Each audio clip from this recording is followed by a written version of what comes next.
It's me. Hi. Can they hear me? Yeah, that's cool. All right. So that was Melos versus H3K. H3K I heard was a ultimate player. Melos won't go around here. Comes here very often. Falco versus Puff. Falco took it. I don't necessarily recommend the Final Destination play. Uh, the Final Destination play not very optimal when it comes for Puff counter picks because Puff doesn't have any more platform mix ups. H3K at the later end of the set tried to do more planking things and whatnot, but kind of too little too late, you know? Like those clutch pounds and stuff like that, that's something you gotta threaten in the beginning of the game. You know, when you get them in the beginning of the game, you threaten those aggressive, defensive mix ups very, very you threaten them with more strength. Therefore, having more of a factor in the match than towards the end. Yeah, even like you hit one, right? Like stock deficit too rough, you know? Ito, that's not my tag. It's BISCU10. No, CUI10. Yes, thank you very much. Yeah. Um yeah. I was on my phone to look at the bracket because I was not prepared. But this is what we're here for. We're here for a celebration of Melee. Uh we are in San Jose, back Guildhouse back to monitors, unfortunately, if you are not a fan of that. But Typhoon and Prey are coming up next. Yes. Typhoon and Prey. Prey coming out to more and more tournaments. Typhoon had a little bit of a gap in entries, but Typhoon has been being more frequent in tournaments. That's the word that I was trying to look for. Yeah, Borg, I'm not entering. Um, I need to learn my character better. I'm playing Laserless Falco, which is pretty cursed. Yeah. Typhoon using his hand stretches. He was the person who got me more into hand stretching than usual. I think the double music. Okay, never mind. One thing that I do admire about Typhoon is that Typhoon comes from like a sports background, right? Did a little bit of fencing and stuff like that.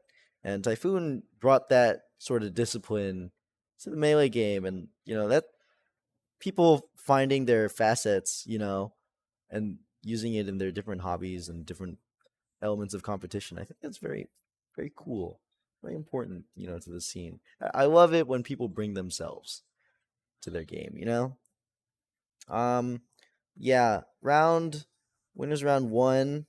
Notable placements: Capybara 2-0 over Night Ghost, Hannah Crag 2 over Flat Mochi, Melos 2-0 over H3K, as you saw earlier, Quesitos 2-0 Dark Lord, and Prey 2-0 over Blue. Now this is winners round two. Prey versus Typhoon. Prey, a little bit of an antsy fox. Unfortunately, I think that type of gameplay only gets really rewarded when you can tap your opponent and blow him up off of it. So hopefully an adjustment that Prey can make from this large skill deficit is to be more patient when it comes to finding your openings against Typhoon. Of course, Typhoon's trying to barge his way. Typhoon, sometimes known for just making mix-ups off of running across the entire stage and grabbing. Oh, yeah! The tags are switched. Typhoon is the Marth and the Prey is the Fox. That two-tap is very cool, but must admit, I'd put that in my combo video if I had that on Typhoon. Sparkdodge evades the charge F smash. I don't know if that was supposed to be a pivot or an F tilt or something like that, but this set's not so bad. Last time I talked to Prey a bunch was at Cow House and the Avenues. Yeah, we went to those tournaments, and I'd say Prey has been used to playing a lot of top players now. Like I remember Prey having like a long session with like Spark at Cowhouse, you said, and I hope that like Prey could take that practice and take it to the bank. You know,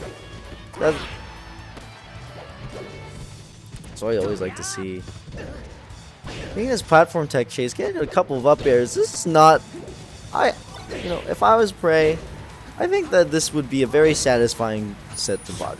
Of course, like there's certain things that you better, like that ledge dash, but Prey's holding her own. I also love the fit. Typhoon wanting to get into more outfits himself. Uh, hasn't found that drip, as he so calls it yet. I hope he goes to Melos for, or just any person within his culture. He says he wants to stay within his culture, for outfit ideas. You know, I'll throw up there getting SDI'd. It's a top, not a top, but that's a high level adjustment that foxes at this level aren't really used to.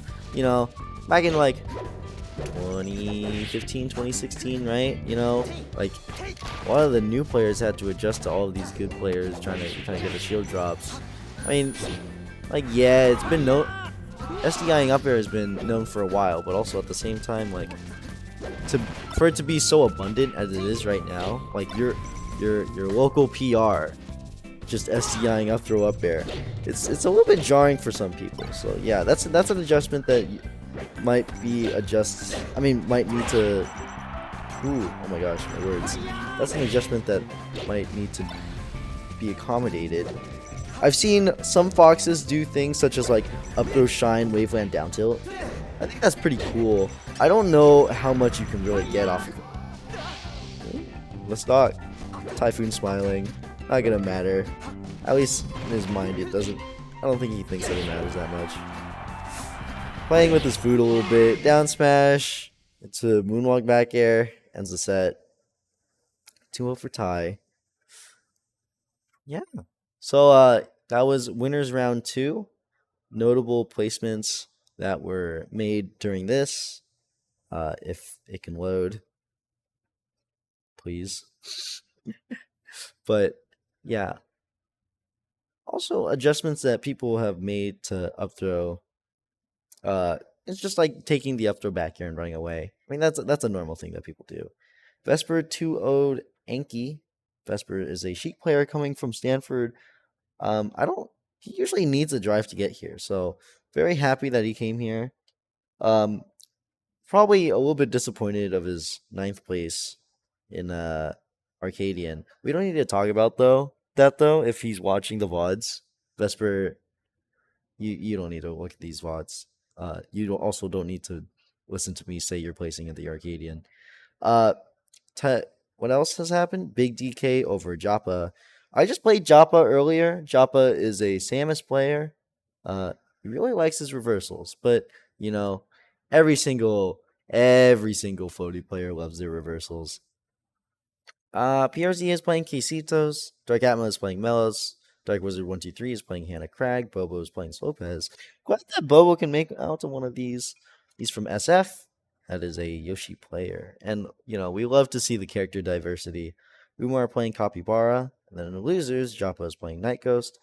That's going to be a hard matchup for Night Ghost. Night Ghost, a frequent player in this region, but Samus is not a common character that you see around here. Of course, you can see the occasional Kambizi, Brand, Daryl, but like it's just not enough, you know. And of course, like Daryl, Brand don't even come here that often, and Kambizi plays Samus half the time. Anki playing Fat Mochi. I haven't seen who Fat Mochi plays. Maybe we can see him later during the bracket, hopefully. H3K is waiting alongside with Dark Lord and Blue. Yeah. A stream set that is playing on the Guildhouse 2 channel, if you want to go to Guildhouse 2, would be Bobo's Lopez. I do not know that matchup that's happening right now, but you get to see some Yoshi action. Projected to be next on stage is Typhoon Big DK. Oh, Bobos Lopez is going to be next on this stream. Never mind. Yeah, a lot of winners quarterfinals being really showcased in this tournament. So Bobos Lopez, I'm looking forward to that one. Though I really want to know what Lopez plays. On top of that, winners quarterfinals, a lot of it is going to be streamed. Typhoon Big DK is going to be streamed. Projected PRZ versus Vesper, and projected Dark Atma versus Dark Wizard 123. I wonder what Dark Atma is playing. Dark Atma has been switching for a few characters. The characters that he's been switching on, of course, like the usual suspects, right? Like Sheik and Peach. But I've been hearing a little bit about the Dr. Mario, and I have been, I don't want to say victim, but I have been in witness of Dark Atlas Fox. So we're gonna have to see about that one. A little bit excited. Yeah, but everybody in this venue going off of a little bit of the initial hype of the Arcadian, right? Because last week, NorCal had their big Arcadian. All the unranked players had to go up, and I think the Arcadian winner is walking up these steps, straight out of work, freshly prepared with it. Nice. This is Space Pigeon, the winner of the last Arcadian. Yeah. Hey, how's it poppin'? Hello. Yeah, It's poppin'. yeah. We're gonna see some Bobos Lopez action. I don't know if you know who Lopez is, but I do do know. not. I do know who You do Bobo know. is. Okay. Not. I also know who Bobo is. Oh yeah. And then a lot of winners quarterfinals is going to be shown. Yeah. So Okay. talking about matches that are that happened last week. Vesper came out. I'm very happy that Vesper came out. He doesn't really have a way of getting here. Vesper usually asks for rides and stuff like that. He comes from Stanford and then he goes all the way here. So, but I'm really happy that Vesper came out. Dark Atma is playing. Dark Atma doesn't usually play in Guild's houses, but I've heard of a Dr. Mario, maybe. Plays at Guildhouse a fair amount, but he usually plays tertiaries. Yeah. I've seen like half the cast from him at Guildhouse at this Oh yeah. point. Last week it was the Fox. Before that it was like Puff. Yeah, it's all over. Oh yeah. I'm not really in witness of the Dark Atma tertiaries except for that one Fox. Like, In fairness, his Fox is like legit. He plays Fox. it's a cool Fox, I must say. A lot of NorCal loves. I feel like NorCal dual maining is like brewing. Like Yeah. Hazel trying to pick up a Mars. Hazel trying to try main. Yeah. Fox. Umar Sheik, Marth. thinking about picking up a Sheik. Or a Donkey Kong. Oh my gosh. Yeah, that's your sponsor. True. PRZ's here. A little bit confused why he didn't wear his gloves while he was eating his Chipotle. No, I'm kidding. Yeah, I would definitely wear gloves while like holding a burrito. Oh yeah. Oh yeah. That would, if the foil's hot, you gotta make do. I would appreciate that. Yeah. What the matches that happened were Melos versus H3K. Apparently H3K plays Puff for starters. And second of all, H3K is that an is player? okay in Ultimate, yeah. I feel like I've heard that tag. Are they PR'd in Ultimate for NorCal? I think they might be. Might be. I like checked the NorCal PR recently, and that name sounds familiar. Really? So, yeah. H3K unfortunately did not know that Puff doesn't do good on Final Destination against Falco, which is a little bit of a misconception because I actually believe Puff does great against Falco on FD. I don't think so. So Okay. it sounds really counterintuitive. You think, oh, Okay. lasers, all that. Say your case. Okay, Falco is not Fox, Yes. right? Like, Okay. he doesn't really have a dash dance. Okay. So a lot of the benefit of FD, of like, oh, it's like the dash dance stage, it's really long, there's no top plat, all that, Mm-hmm. doesn't really matter for Falco. Mm-hmm. And what's, I think, even bigger than Puff not having platforms in the matchup, as weird as this sounds, is Falco not having platforms in the matchup. Because when Falco has the ability to full hop down air to the top plat, it gives him this like get out of jail free card versus Puff Mm-hmm. that he just doesn't have on FD. I do see your case, but I see a lot of Puffs relying on platforms to turn around. Yeah, but you don't need to. Puff can actually just turn around with her double jump. Of course, right? But that makes it more telegraphed. Kind of. Like, Puff loses stuff, but I think Falco, as weird as it seems, actually loses more in the matchup. Tilde coaching Bobo. We love to see it. I wonder what Tilde knows about the Yoshi side of matchups. I'd be curious to hear what the words are. Because Tilde's a Ganon, right? Maybe it's a little bit like a tank-esque like perspective, you know, like stage control. Also, shoutouts to Boston. Is a married man? Yeah, he's Or married. is he just engaged? Coming from SF, I think he's married. Okay. I know he got engaged very recently. I know he did get engaged. Yeah. So. Bobo Lopez is the last match that they need to go through in winners round 2. And then after that, in winners quarterfinals, the player of this will go and play Umar. Okay. Dark Wizard, Dark Atma is going to be streamed.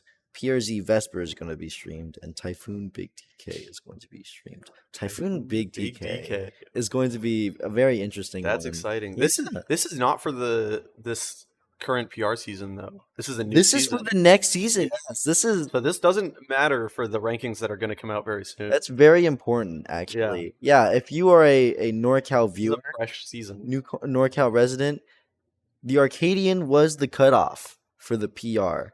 That was your last chance to get some killer sets in before you can try to race to your spot. I wonder if we'll see Big DK trying to start this this new season off with a bang. Mm-hmm. But Bobo is on Yoshi, yes, and Lopez is on Falco. So, I know Bobo objectively is an alright player. Yep. I do know this, but I've never been in a situation where I play Bobo and I'm like kind of worried. And this is not like any offense to Bobo, right? But like, I don't know if it's like Bobo missing a few things against Falco, or Bobo not playing very hot when he plays against me. So I really want to see that. Like, I want to be proven wrong, you know? I want, in this set, I want Bobo to show me that he has what it takes to destroy just any old Falco. I think or he can play, or he can turn it on. Bobo definitely has like a range of how good he's playing. Like when he's on, his punish game is actually like no joke. So I hope he's playing well. I'd like to see some of that punish game in action. I think he's been getting a lot better recently too. The last couple times I played him, he's like actually been. I used to feel the same where I've beaten him at this point in tournament with like 5 different characters. Oh yeah. And I'm like, I don't know, 1,000,000 against him in tournament. But when we've played friendlies more recently, I've actually he's been taking games semi-consistently. I've been very impressed. So I'd like to see him playing hot today. I want to see some of that punish game. Does that translate to tournament though? That's the question. He actually beats some other players that are like pretty good. Even when I was kind of like farming him, like back in the day, he would beat players. He had a random free hops win. I think that was really funny. He would just beat players that you like maybe wouldn't expect him to, and I think a lot of it's like a playstyle thing maybe. Yoshi also a very weird character if you're not used to it, but Slopez, who we have not been talking about. Yeah, Slopez has taken such a from Florida. Early. Yeah, really just. I wasn't even looking, and it's just already up 2 stocks. Just backed away, just a down tilt would have just ended it, you know? Ledge grab would have ended it. Oh, what a parry. I think last time I played Bobo, unfortunately, I think Bobo didn't really have any like double jump cancel mix-ups, which made his intentions more predictable, if that makes sense. Like sometimes I don't really play a lot of good Yoshis, don't get me wrong, but it's not a whole lot of them. What I would imagine a good Yoshi would do is do mix-ups like air dashbacks. 4-1. 4-1. 150. Insane. All this Bobo hype, and Snoopez just trying to shut us up. Well, the board, at least. Okay. Yeah, this is a mountain to climb, of course, because Yoshi doesn't have a lot of tools to break crouch cancel. So 0% 3-stock lead is more substantial than if you were playing any other character with like a 3-stock lead, right? Yoshi notably has the forward air, but it's like pretty predictable, pretty slow, kind of reactable. So it feels a lot like Falcon Stomp, where it's like a big risk to like go for it. It's also a little bit telegraphed, right? Yeah, it's not like you can go for like a grab. You have to like set it up a bit. Yeah. It's like a... And also, there's so many mix-ups that just beat it outright. Up smash! So just Yoshi's one. up smash actually is intangible on the top. Oh. So it just beats Falco down air. I have played so many games against Bobo in this matchup. I know for a fact that up smash just beats down air every time. He has explained the hitbox, hurtbox, warpings, shenanigans. That's so interesting. I was really hoping for that early stock. I wanted this to be a competitive game. But this still is, like, going down from 4 stocks to 1, and suddenly, like, this could be a stock? Actually, the thing about heavy floaties is that they're not always... There's just points where you think they're out, but they're not out. But he's certainly out of the stage right there. He's certainly kicked up to the boss zone. Yeah, some slow Pez love in the chat. Something that I really appreciated Bobo doing was at the very end of the game. Not at the very end of the game, but the last stock, Bobo took a deep breath and took 2 stocks, right? You know? Just finding his center and trying to get something started. But Slopez actually really, I feel like, aggressive yet very forward air. That was forward air. Okay. But overextended for the punish, and you're dead for it. Oh, but it's a stock trick. It's a stock trick. I think he must have fast fallen. Like, I think rising down air would have caught that. Yeah. He really wanted to get that lead. Back air, back air, very good for. I think it's better in this matchup than some people give credit for because of the mohawk. You know, short back air, like Falco needs a haircut, and he's just taking advantage of that. You know. I gotta say, I'm pretty impressed with Lopez's play. Of course. Pretty solid. Again, I think he's aggressive yet careful, you know? Yeah. There's certain moments where he knows that he can't follow up or he can't extend his punish, right? And he just backs away. Ooh, the super armor nair. Spot dodge. No way. No way. You are not getting a conversion off bot dodge side B, are you? That's like 50-ish% off of that. Yes, crazy.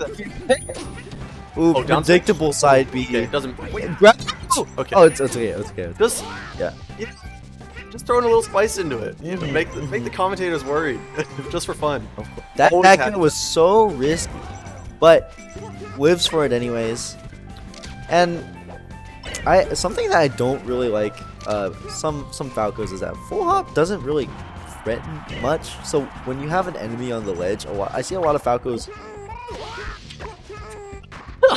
I think the phrase that was said from Prague is "the kid is dirty." when he was doing that against what is it? Zaro Flame. That's what he said. The kid is dirty. They're out of shield. What's shield? Oh, that looks so weird. There's that armor. He powered through the up tilt and almost got a reversal. That's no. You gotta know. You gotta know. You gotta shine there. If you don't shine, kill him. Oh, that's it. Grab the ledge. Not a jump back. What? Throw an A? Yes. Dash back out of the aerial? Yes. Through the get up attack. This is so formula. Bobo didn't know. Everything was so perfect, but he didn't look at the timer. None of us did. None of us looked at it. Oh my goodness, what a game What a Slowpez is competitive game. What a That was so competitive set. insane. I'm glad that Bobo made the necessary adjustments, but a Wow. little bit of I was almost so forced, but Yeah, that was a insane. little bit of lack of knowledge, you know, a little bit of that Randall inaccuracy, and that's what could take a whole entire set. You know, Absolutely. unfortunate, That was but unfortunate for the Bobo fans out there, you know, of fortunate which for I am. this Slopez crowd in the I'm chat. excited to see Slopez in. Is that for top 8, top 16? That was top 8, I think. That's for But I top can 8. check. Check. No, that must be for top 16. Right? Oh yeah, that was for top 16. Yes, Yeah. the winner of that, by i.e. Slopez, is going to play Umar. Not said to be a stream match, but best of luck to Slopez, and also good luck to Umar on that upcoming set. They're going to state. Oh. And Bobo is being sent down to losers.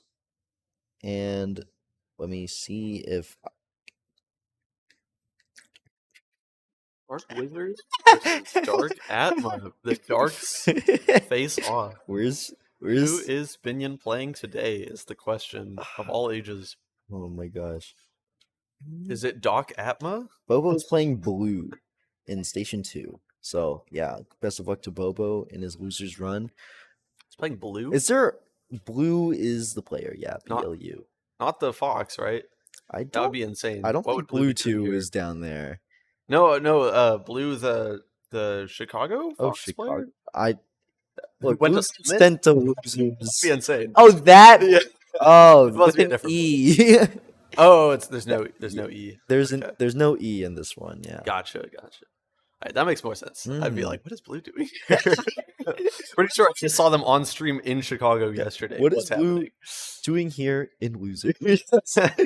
Hey, NorCal's hard. NorCal is hard, don't get me wrong. But that would not be that would be some weird seating, I would say. Can we get like what is it? Can we get a teams game with like 4 people with dark in the first syllable? There's dark Wizard, silence. Dark Atma, Dark Silence. But is there one more dark in this region? Just Dark, the Fox? Is dark here? No. Okay. Well, I'm talking about NorCal. If they all traveled or something. I mean, yes. Dark traveled here. It's possible. Dark Triad.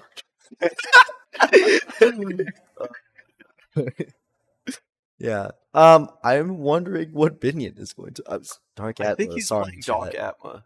I think that's what. Nope, that's a Fox. Fox Atma. That's yeah. Yeah. Fox Ditto. That's Dark Junior.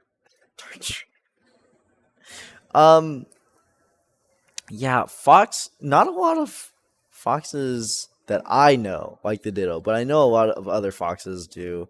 Yeah, when I talked to Salam about this, he's like, sometimes it could get a little bit degenerate, you know, a little bit like waiting for someone to make the first full hop approach and then you just kill him off of it, right? Yeah. But like, yeah, these are good. These are good People players. not pretend to know what I'm doing in Fox Dittos, but I do love playing Fox versus every other character in the game. Oh yeah. Fox against every other character is payphone, you know? Yeah. I love playing reverse mains as Fox. Oh yeah. Against all the Fox mains. I'm just like this is cathartic. Doing the like back throw shines, the up tilt, back air. Oh my gosh. Feels so good. You are now the oppressor. Yeah. How do you feel? Power corrupts. Yeah, these are 2 PR players of the last season, not this season, of course, because they are sorting that out right now. But Binion not normally playing Fox if you are a viewer outside of NorCal. Binion, most famously known for taking that set off of Lucky, as Lucky just slowly walks off the stage. What's really funny about that too, everyone thinks about how Lucky just threw that game, but if you watch the interaction that led to that, Dark Atma should have won, and then just missed, and then upbeat the wrong way. Yeah, he did. Made it back, and then ran off the stage. It was like a double mess up. Yeah, I do remember. It was like an upbeat towards the wrong and couldn't snap to the ledge. Yeah, he like, missed the edge, the guaranteed fair, and then upbeat the wrong way.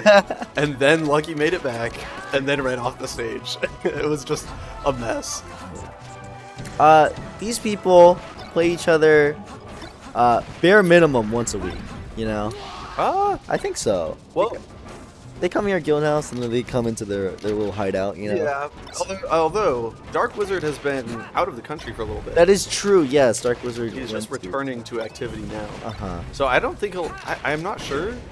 I'm not sure if he'll be on this upcoming PR actually due to inactivity, because he was out for quite a while. Yeah, there's a lot of players that are, you know, just didn't show up to a lot of things. Yeah. I think like, yeah, Brian, like Free Hops, he didn't really show up to a lot of things because he had a senior project. Oh. Yeah, that happened. But we are gonna see you. I think we will. Spoilers. Oh I yeah. don't know for sure. Yeah. I don't know what the PR is gonna look like. I know. I know the activity requirements are actually pretty high. So Yeah. I'm curious. Apparently, Azel just barely did not make it. Yeah, I was wondering about that. Yeah, Azel did attend like Because he went just a one. couple majors. Yeah. Which is pretty good. There's He just different didn't go to arguments. Very many locals. Yeah. There's different PR arguments. There's like the arguments of like, if you're entering majors, then like you're competing to be top 100. You're not Right. competing for the local PR. And you know, there's Always been about that. I've kind of been like, that's fair if you enter majors. You know, that's for top 100. And a lot of the times, the local PR rankings will include both to some degree. Like, oh yeah, you must have attended X number of tournaments, but like half of them have to have been locals. So the majors still count for part of the attendance requirement. and also big regions they give credit, right? Big Yeah. regions are like honorable mention or like, or like, you know, rank 0, right? Like, Yeah. you know, so like Clearly, getting the Azel's good numbers. to be ranked. That's not Yeah. a debate. It's just Yeah. the attendance requirements. I'm curious how strict they'll be on it, because there's a lot of players that I think, based on this season's posted requirements, that are good enough to be ranked, but will be left out just barely. But speaking of the match at hand, oh my goodness. Oh yeah, dark. Okay, these tags on the top, they're mixed up. Binion is a green fox, Binion Green Fox? Yes. Binion Fox is kind of insane. and Dark Wizard is a light fox. They just switched sides. Oh, okay, they got it. Okay. Yeah. So I didn't expect Binion to make this first game look a little bit cleaner than I thought, but Binion Fox, kind of legit. yeah, but also Dark Wizard from also like you said, Yes. yes, Green Fox won that. Dark Wizard making, I mean, as you said, a little bit of inactivity, you know. Yeah. That may be a factor actually. I don't know how much he's been on the buttons. I wanted to say on the sticks, but he plays on a box, so there are no sticks. Yeah. That's actually really good. I want to steal that now. What do you think about the Dreamland pick? I think Dark Wizard wanting more space to feel out his opponent, I think is not a bad pick. I think it makes sense for Dark Wizard. He's definitely like a more of a macro like player, I think, than like a micro. He's really good at like dash dancing and like positioning and knowing like when it's safe to go in with an approach. But he maybe doesn't have like the most top tier like scrap mix-ups in the world. So I think picking a bigger stage definitely benefits him. Oh yeah. Whenever I talk about scrapping and like things that are like a little bit technical to him, he's always like a little bit too hard. Like, Fox, I just press down B and scraps. And Yeah. sometimes it works, sometimes it doesn't. And I can always imagine him with like the little smile that he had. He says that. Like, yeah. We love Kevin. Yeah. So I think Kevin has been getting really good off of these like reversals, but also I think Dark Wizard's punish game is really solid, you know, throughout the set. Yeah. I've seen some conversions that, you know, I'm happy to see that happy to see hit, you know. I gotta say, I've been impressed by Dark Atma's punish game as Fox too. At least when I played him with Falcon, I was surprised how often I would die off of like little hits, which is kind of like telling for how good a Fox is a lot of the time. Because like most foxes, yeah, exactly. Like I feel like most foxes nowadays, what with like Uncle Punch, or Slippy, all that, can like. If they get their drill shine, like wave dash, they have the like juicy punish on block. What a save! Yeah, made the whole entire crowd. Yeah, but I think like getting conversions off of really like minor, random little openings, like a weak nair or just like a back air, and still following up is like huge. Yeah, and with Fox, it's not always like guaranteed that you'll get the hit, right? Yes, exactly. Yeah, so like the nair into grab or the knockdown back air into tech chase are really like fundamental things that like this character like needs to have, right? If you want to perform at such a high level. Yeah, definitely. I would say that Guildhouse has a lot of high level talent, right? Like up smash. Yeah, Guildhouse is kind of insane. I remember like I went to the Smash Camp in Oregon and just kind of went crazy at that tournament and got 5th from losers after losing in pools. And then the next week I went to Guildhouse and got 9th. So Guildhouse is kind of different. Yeah. Gosh. Sometimes also Guildhouse a little bit matchup heavy when it comes to Foxes and Marths. You know, I go here and I'm like, all right, I know what I'm expecting, and then I go to like main stage and I get a Lunar Dusk and STJ and I'm like, okay, I guess. And I don't make it out of pools and I'm like, okay, I guess. Guildhouse is definitely known for its Marths and Foxes.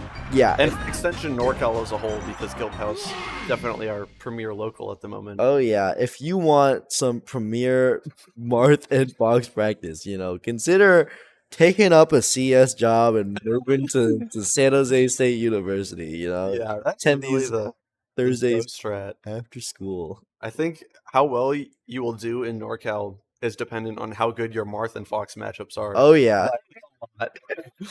You're like, sometimes you'll play a Sheik, sometimes you'll play a Falcon, namely me.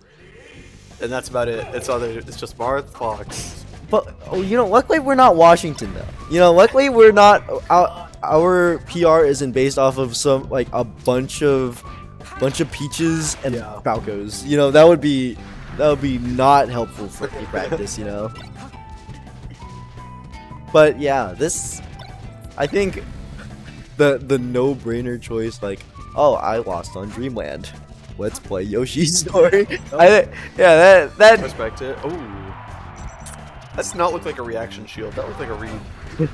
I think he shielded really early. Notice what is this? What's happening? Yeah. I don't know what you're doing down there. You know, a little bit of lasers, a little bit of fumbling, you know, but it's Yoshi's. Anything can happen, you know. One stock doesn't really mean that much. Yeah. One, as some have said, not me, but some, one stock is not a lead. See? Exactly. Yes, and point. One thing I find a little bit annoying. Sorry for not. This prompt is not going to be really on topic. Don't jump. It's really good. Yeah. Good dash tag. Armada shot. Got that. Dark Wizard. Got that. Quick kill. Down to the Uncle Punch. Yes. I think I'm a little bit annoyed from Animele is that they don't keep the black border when they're in the magnifying class. I don't know if you noticed that. I haven't. That is curious. Yeah, it's a little bit strange. They look like Diet Melee characters for a little bit, you know? But yeah, I'm glad that this set is more competitive than I thought it was going to be, you know? Yeah. Like, really, like, even set count. Even okay, you know what I'm really lacking this set, on at least this game, on Yoshi's? What are you lacking? I'm lacking Kevin Ma's face in the background, despite Kevin Ma being in the player cam. Oh yeah? We need double. That's only in Guildhouse 2, okay? I'm so sorry. We should probably make an Umar face for this one. Yes. Have you seen his LinkedIn profile picture? I think it's wonderful, and I think it should be on this one. I like it. Yeah. Shine, but I would have wall jump Shine, you know. You're just built different. My bias. That's interesting. And they both live. On Yoshi. Run-up jab was so crazy, but Binion did not think to grab after that one. One thing that I'm really sad about when like a player goes for such a risky play for that, yeah, that was really good edge guard utilizing resources, but things like that run-up jab overshoot, you can't use it again.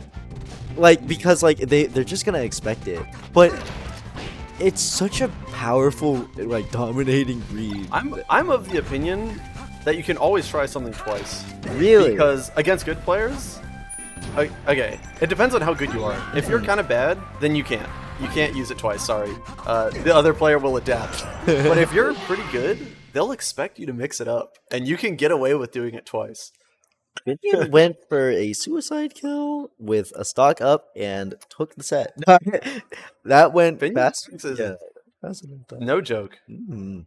Truly no joke. Where's the line on the quote unquote bad player on this scale that you've given? I know. Look, your mouth is full. You can take your time. I can talk to chat. I know it's the Arcadian champ. Look at him. I don't know why Night Ghost is here, but he's here for some reason. Yeah, you're here. Oh my line God. is: if you entered the Arcadian and didn't win,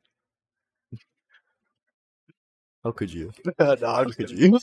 I don't know. It's kind of olive arbitrary. branch. It's a feeling, you know. It's just a gut feeling. You think they respect you? You can get away with doing the same thing twice. I saw that denim jacket and I was like, that's Brian. Right there. That's Brian. Mm-hmm. No, it's not. Absolutely not. But there is going to be a Sheik on the screen with Vesper coming on to the stage with PRZ. PRZ, newly minted gloved player. Yeah. A lot of players have said this before, and I will continue to say it. I always wondered why PRZ uses gloves, and the answer that he usually gives is that his hands get cold when he plays, but that is quite the opposite of what happens when you play the video game, because most people, when they start moving their hands on the controller, they ask for hand warmers. Yeah, but the thing, okay, so the idea is, I actually kind of get the same thing, where my fingers will get really cold as I'm playing. It's not that, like, the venue is cold. It can literally be, like, 80 degrees out sometimes, and my fingers will feel like they're icicles. And I think he kind of has a similar thing.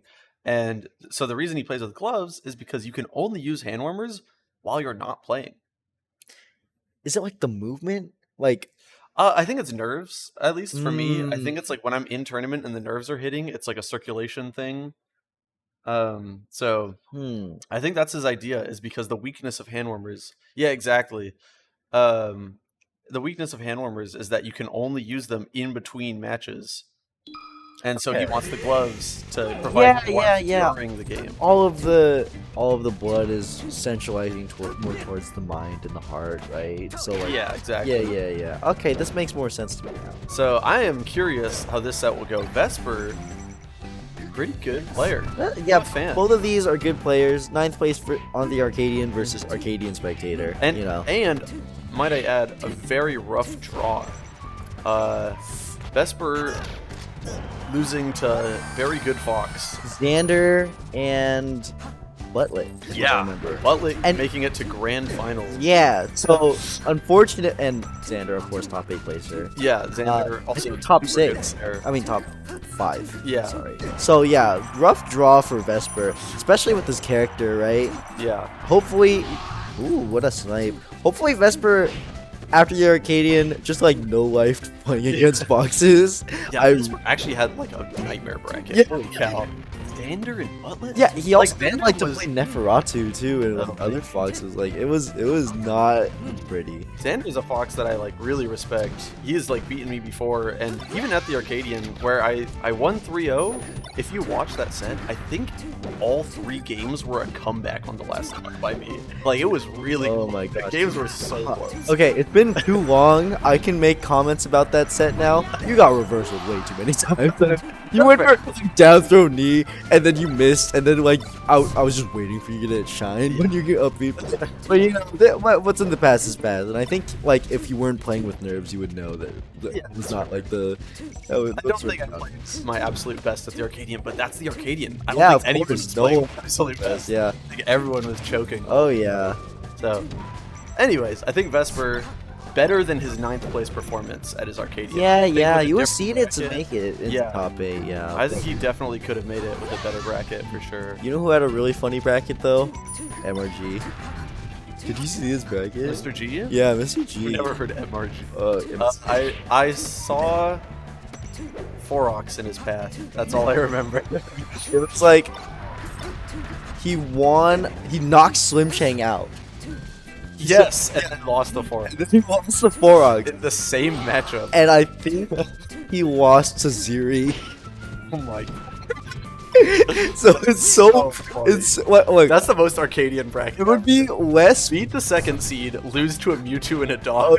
it would be less funny if he played like a Spacey, but he plays Sheik, so it's a little bit more funny. That's insane. I'm so sorry. That's actually the funniest Arcadian ever. Oh my god. Literally beat the 2nd seed and to lose to 2 mid/low tiers as a Sheik player. Okay, Wow. I'll take my 7th. All right. Yeah. I know. I'll You take didn't my lose 7th. to Doc or I didn't to lose. Mewtwo. I didn't lose to Luigi So, either. You know, I'm, pat yourself on the I'm back. fine. But if I had like Squid the Cat's run, I think I would be more happy. If I like stunted on Salsa Verde into winning against Slim Chang and then dying, I'd be fine. I'd be better than the 7th right now, you know? Oh my gosh. Yeah, Vesper not doing so bad. I think because Battlefield was probably banned, FOD was the choice. I actually don't like this stage from Sheik's end. So a lot of the tech chase school of Sheiks don't like this stage. Yeah. I don't think Vesper is super on that RTC wave. He's more of just like a press buttons fast kind of player, in my opinion. He said that he's good at tech chasing spacies, but I have yet to see that. Yeah. When I've played him, I just thought he did a lot of aerials very quickly, and it reminded me a little bit of Plup, and I like that. And for that style, I think Fountain is really good. So I respect the pick. Vesper's playstyle is a little bit polarizing, I'd say, because a lot of players like if you play a good character, right? Then like and Sheik is pressing buttons on you on platforms, it's like okay, yeah, you're playing the game, it's all right. But if you play like a character who can't access Sheik on platforms, you're like, you're just platform candidate. This is lame. Like yeah. So like if you're like a platform Sheik, like I think like the response to your gameplay is gonna be a little bit wishy-washy, you know? Yeah, but we'll note. So PRZ took the first game, it looks like, but Vesper with a pretty solid lead this game. Yeah. Full stock up. Also, like, I'm very happy that Vesper is not biting off more than he can chew at times, you know? Yeah. Yeah, I saw like the back throw and then like realized he didn't get anything and just ran away. Yeah. But PRZ cleaning up, yeah. closes the gap a bit. Just a % lead now. Although this could be One huge. snipe, but Good also angle. like chump checking with the down smash. This is a PR player. Vesper. You know to grab that ledge, you know? PRZ also maybe the only technical Fox main. Oh yeah.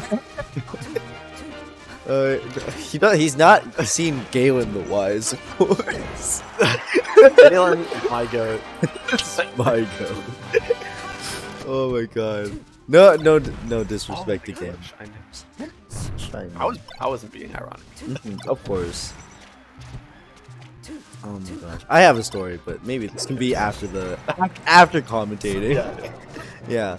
So No Galen hate. Allowed no on Galen my- hate. Yeah. on On my this microphone. stream, yeah, this he should have entered the Arcadian. He didn't enter the Arcadian. Wow, I'm actually surprised he didn't enter. He actually look. I did the hashtag NorCal Arcadian 7. I realized That was really fast. good. Yeah, that, Holy cow. But because he doesn't those platform movements, you gotta like have a little bit of fun in solo practice, you know, that kind of stuff. You know, I'm very happy when people are playing a little bit expressive. playing like my Sheik but good. Oh yeah, this is your Sheik if it was. The call out on the down angle. That was so good. We have a 1-1 set. This is the regular main Sheik, Yeah. not the reverse main. Yeah. True. I love the water bottle close up. It's my favorite thing that's happening on this screen. Vesper has a little bit of a different haircut. I think a little bit is weighing down. As you know, as when I'm expecting Vesper's haircut, I'm expecting it to pop up. You know, I don't know if that's just me. He's just letting it hang. Yeah. I like it.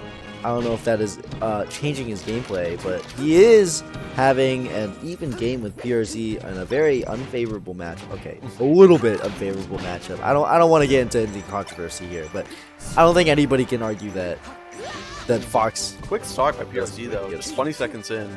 Yeah. But the boost grab, can it even it up? There's the RTC. There's one. This There's is two. this is what Vesper was pledging. Wave dash jabs. I've never even seen a shoot This do that. could be a misinput, you know, for a grab, you know. I don't think you had to wave dash there at all though. Mm-hmm. So I'm very confused. Nair climbing in. Good Nair's recovery. really good at catching jumps, and yeah, those Sheik doesn't jump, but Vesper a little bit of a jumpy Sheik because of the platforms, right? So Right. Nair will be a little bit more of a better call out in this player matchup. Good dash attack, tech chase to death. Yeah. All right.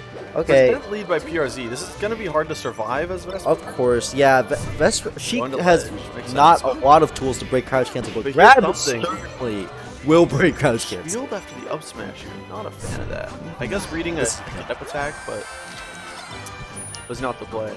Okay, well, 23% isn't so bad. I think again, Okay, Vesper F tilt should. Yeah, now F tilt knocks down for sure. double. Oh, this. Shit.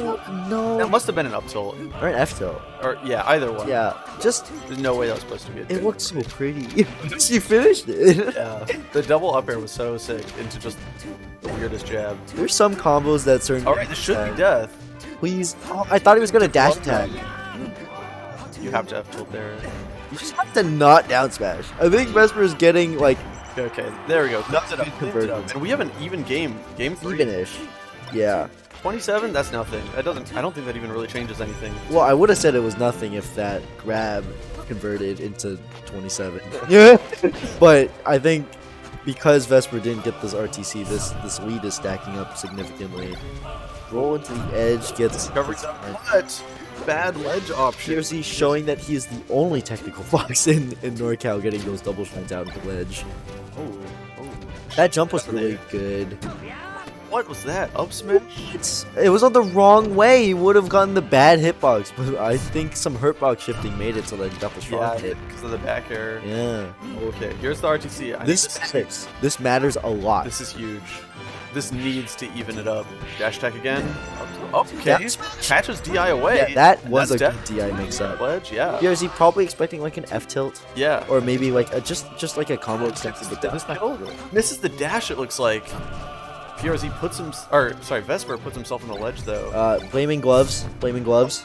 This is such a bad position. No Yeah. jump, but he rolls up.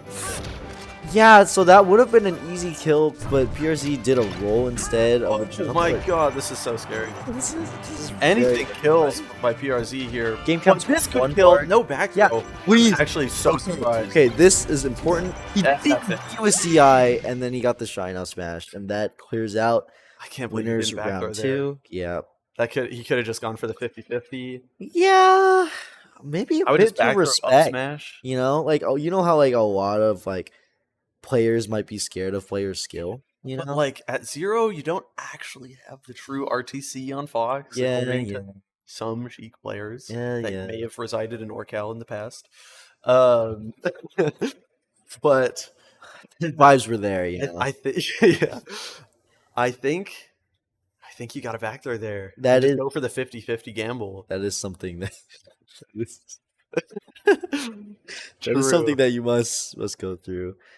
Slopez Anki happening in loser side. That's gonna be interesting. Slopez, but also like Falco versus Luigi. Wait, Now that you I'm don't thinking enter about today? it, I didn't enter now. I'm proud of you. What do you mean? What does that mean? I wanted to break after the Arcadian, and also I'm playing No Laser Falco, so it's a bit of a mixed thing that I don't want to do. I'm just not energized. I feel it. I'm also playing Falco. Oh yeah. On the box. Oh yeah. Are you coaching me next Arcadian? Oh, I got you. Oh yeah. Maybe you're not PR by then. Which you could. I could. I believe. Thank you. I appreciate it. Not only Gay Smash podcast, but also Black and White. PR wins this season. I got a random Umar win, and I beat you, and I beat. Okay. PR. Well, then versus PR this season, like that's how I count it. I'm okay, like, I was. Is Bark getting? That's Bark. Like, Bark just played like I got PR characters. Yeah, I have no idea. Yeah. My roommate tried to get me to bring the trophy, but I did not. Restraint. Yeah. You can't bring that everywhere. I know. I'm not that much of an egomaniac. Just throw it on the. It's kind of hot in here, actually.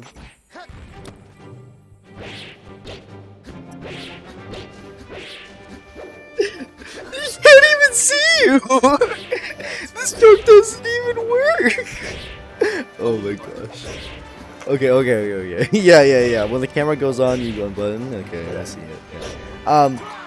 Yeah. So Big DK Typhoon. This is an exciting match. You know, Minnesota PR versus NorCal PR in an unfavorable matchup. Some would say. I think others would say that it is 50-50. But most people can agree that this matchup is a little bit more comfortable for Sheik. Whether or not it's better or worse, Sheik is a little bit more comfortable. Definitely historically, this is the Sheik matchup. This has like been considered a counter pick in Sheik's favor for many years. Oh my! And I think even to this day. Oh, the Typhoon just trying to shut me up. So look at this. Big DK had like a little conversion and then got reversal to high health. Yeah, like out of disad. Oh god. Ty is so good at just killing you off of the smallest little things. Yeah, ledge interaction. Those needles are very good. So a lot of the time, I always like struggle with like the words to like say and to describe Big DK's playstyle, but when Umar tries to describe his playstyle, he's just a Midwest Sheik, you know? He's not like the best at tech chasing, he's not the best at scrapping, he's just like really good and comfortable. Yeah. You know? And I don't really think about that when I think about Sheiks, but like Big DK makes up out of disadvantage. Huh. Nope. You're not making this fake tech chase on me. Yeah, he didn't even tech. He just like mashed it and it worked. And to be honest, there's not really much to lose. Jump by Big DK, I think. Oh gosh. Who doesn't prevent him from landing. I thought he might have just like up tilted before he landed. But Ty.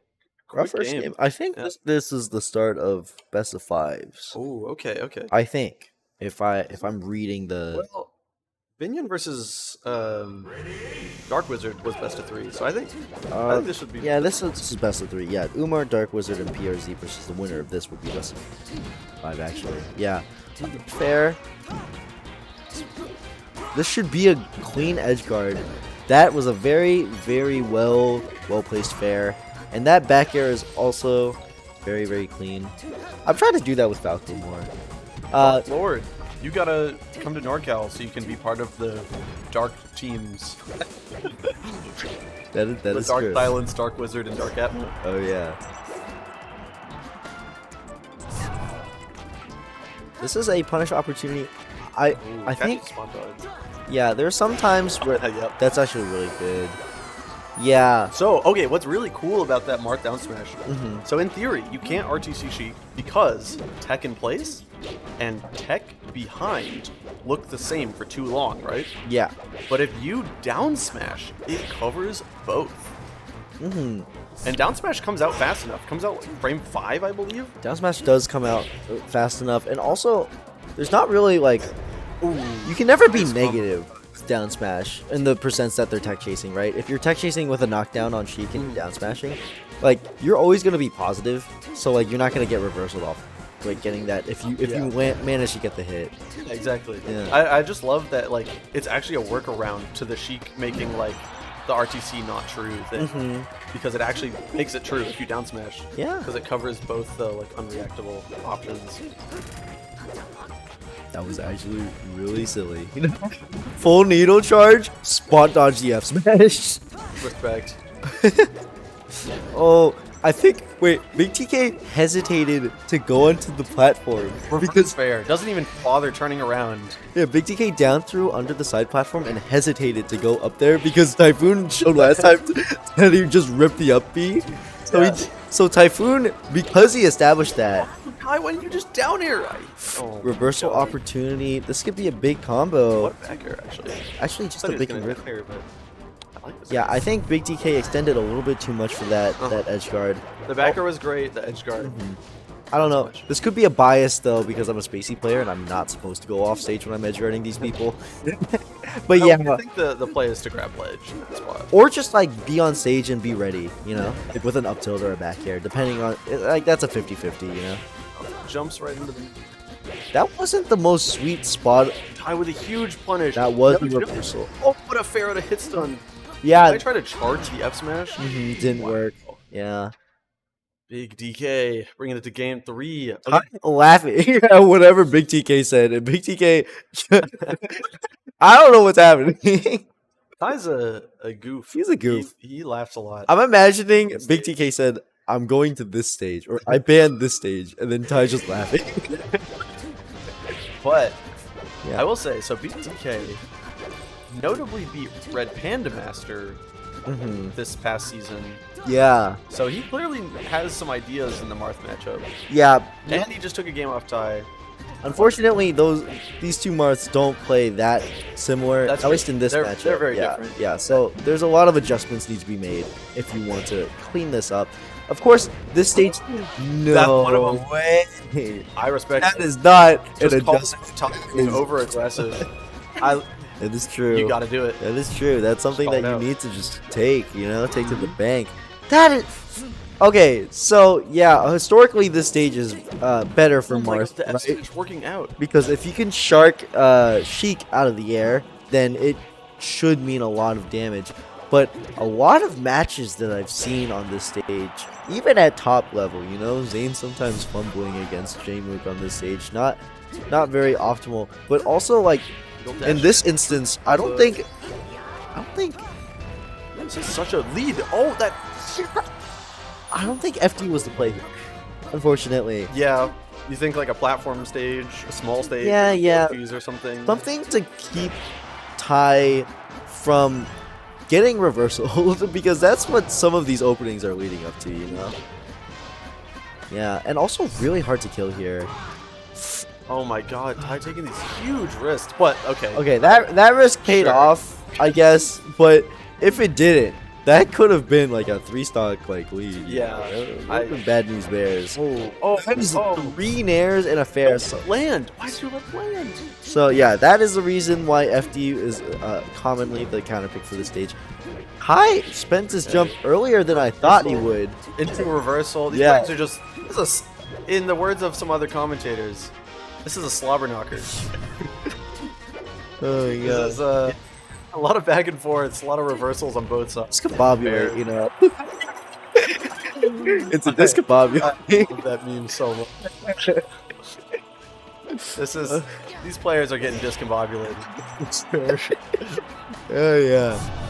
Okay, please, Ty. Okay, Ty loves that mix-up. Like just waiting, and like instead of throwing a smash attack to be arms attack, he just like dashes through and then gets a fair.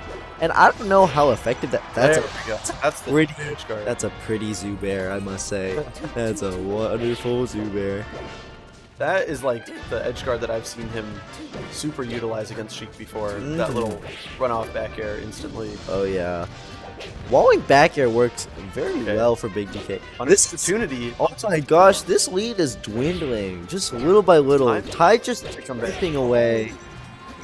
I will say, Ty, when he's mad and when he's down, he becomes a different player. You think so? I think so. I don't ever get to experience Mad Typhoon. Okay, but Big yeah. DK said no. Yeah, Big DK putting a band-aid on the wound. Yeah. I have seen Ty win more games from 3 stocks to 1 deficit then 3 stocks to 1 lead. It's getting a little bit hot here, don't you think? It is getting a little bit hot here. I might just have to take this off. Oh yeah? I just have to shed a layer. oh, what's this? What's this? I didn't even. Oh, hey, whoa, I hey! didn't see that I was wearing that. That's crazy. What a coincidence! Oh my gosh, this fella. Had to go back into the same venue that you won the tournament in. Same T-shirt. Umar versus Dark Wizard is happening right now. Yeah, so Umar historically set more in favor, but when I think about foxes that can take a set off of Umar, in Guildhouse I normally default to Blarg and Dark Wizard. These two classic front runners of getting a game off of Umar in Guildhouse. Not really an extensive list, but a list nonetheless. The page did not enter. Oh my gosh. So, okay. Yeah. Do you know the rock, paper, scissors war in this little microcosm of NorCal? Tell me. So, tell the chat. This all started with Typhoon jokingly bringing up to Umar in his phone, look at these rock, paper, scissors gambits. Yeah. We have discussed. The RPS gambit. Oh yeah. I'm a big Avalanche fan. Yeah, you're a big Avalanche fan.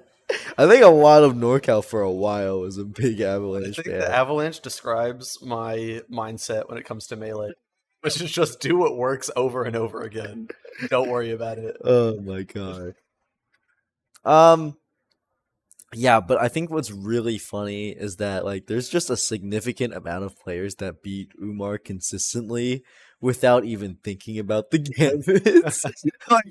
Dark Wizard's kind of goated against Umar when it comes to rock, paper, scissors. So what I will say about RPS is, so the gambits are a meme. Yes. Right? But actually having set play locked in your mind helps you not choke, because a lot of people. How do you choke RPS? No. Okay, because it's on a timer.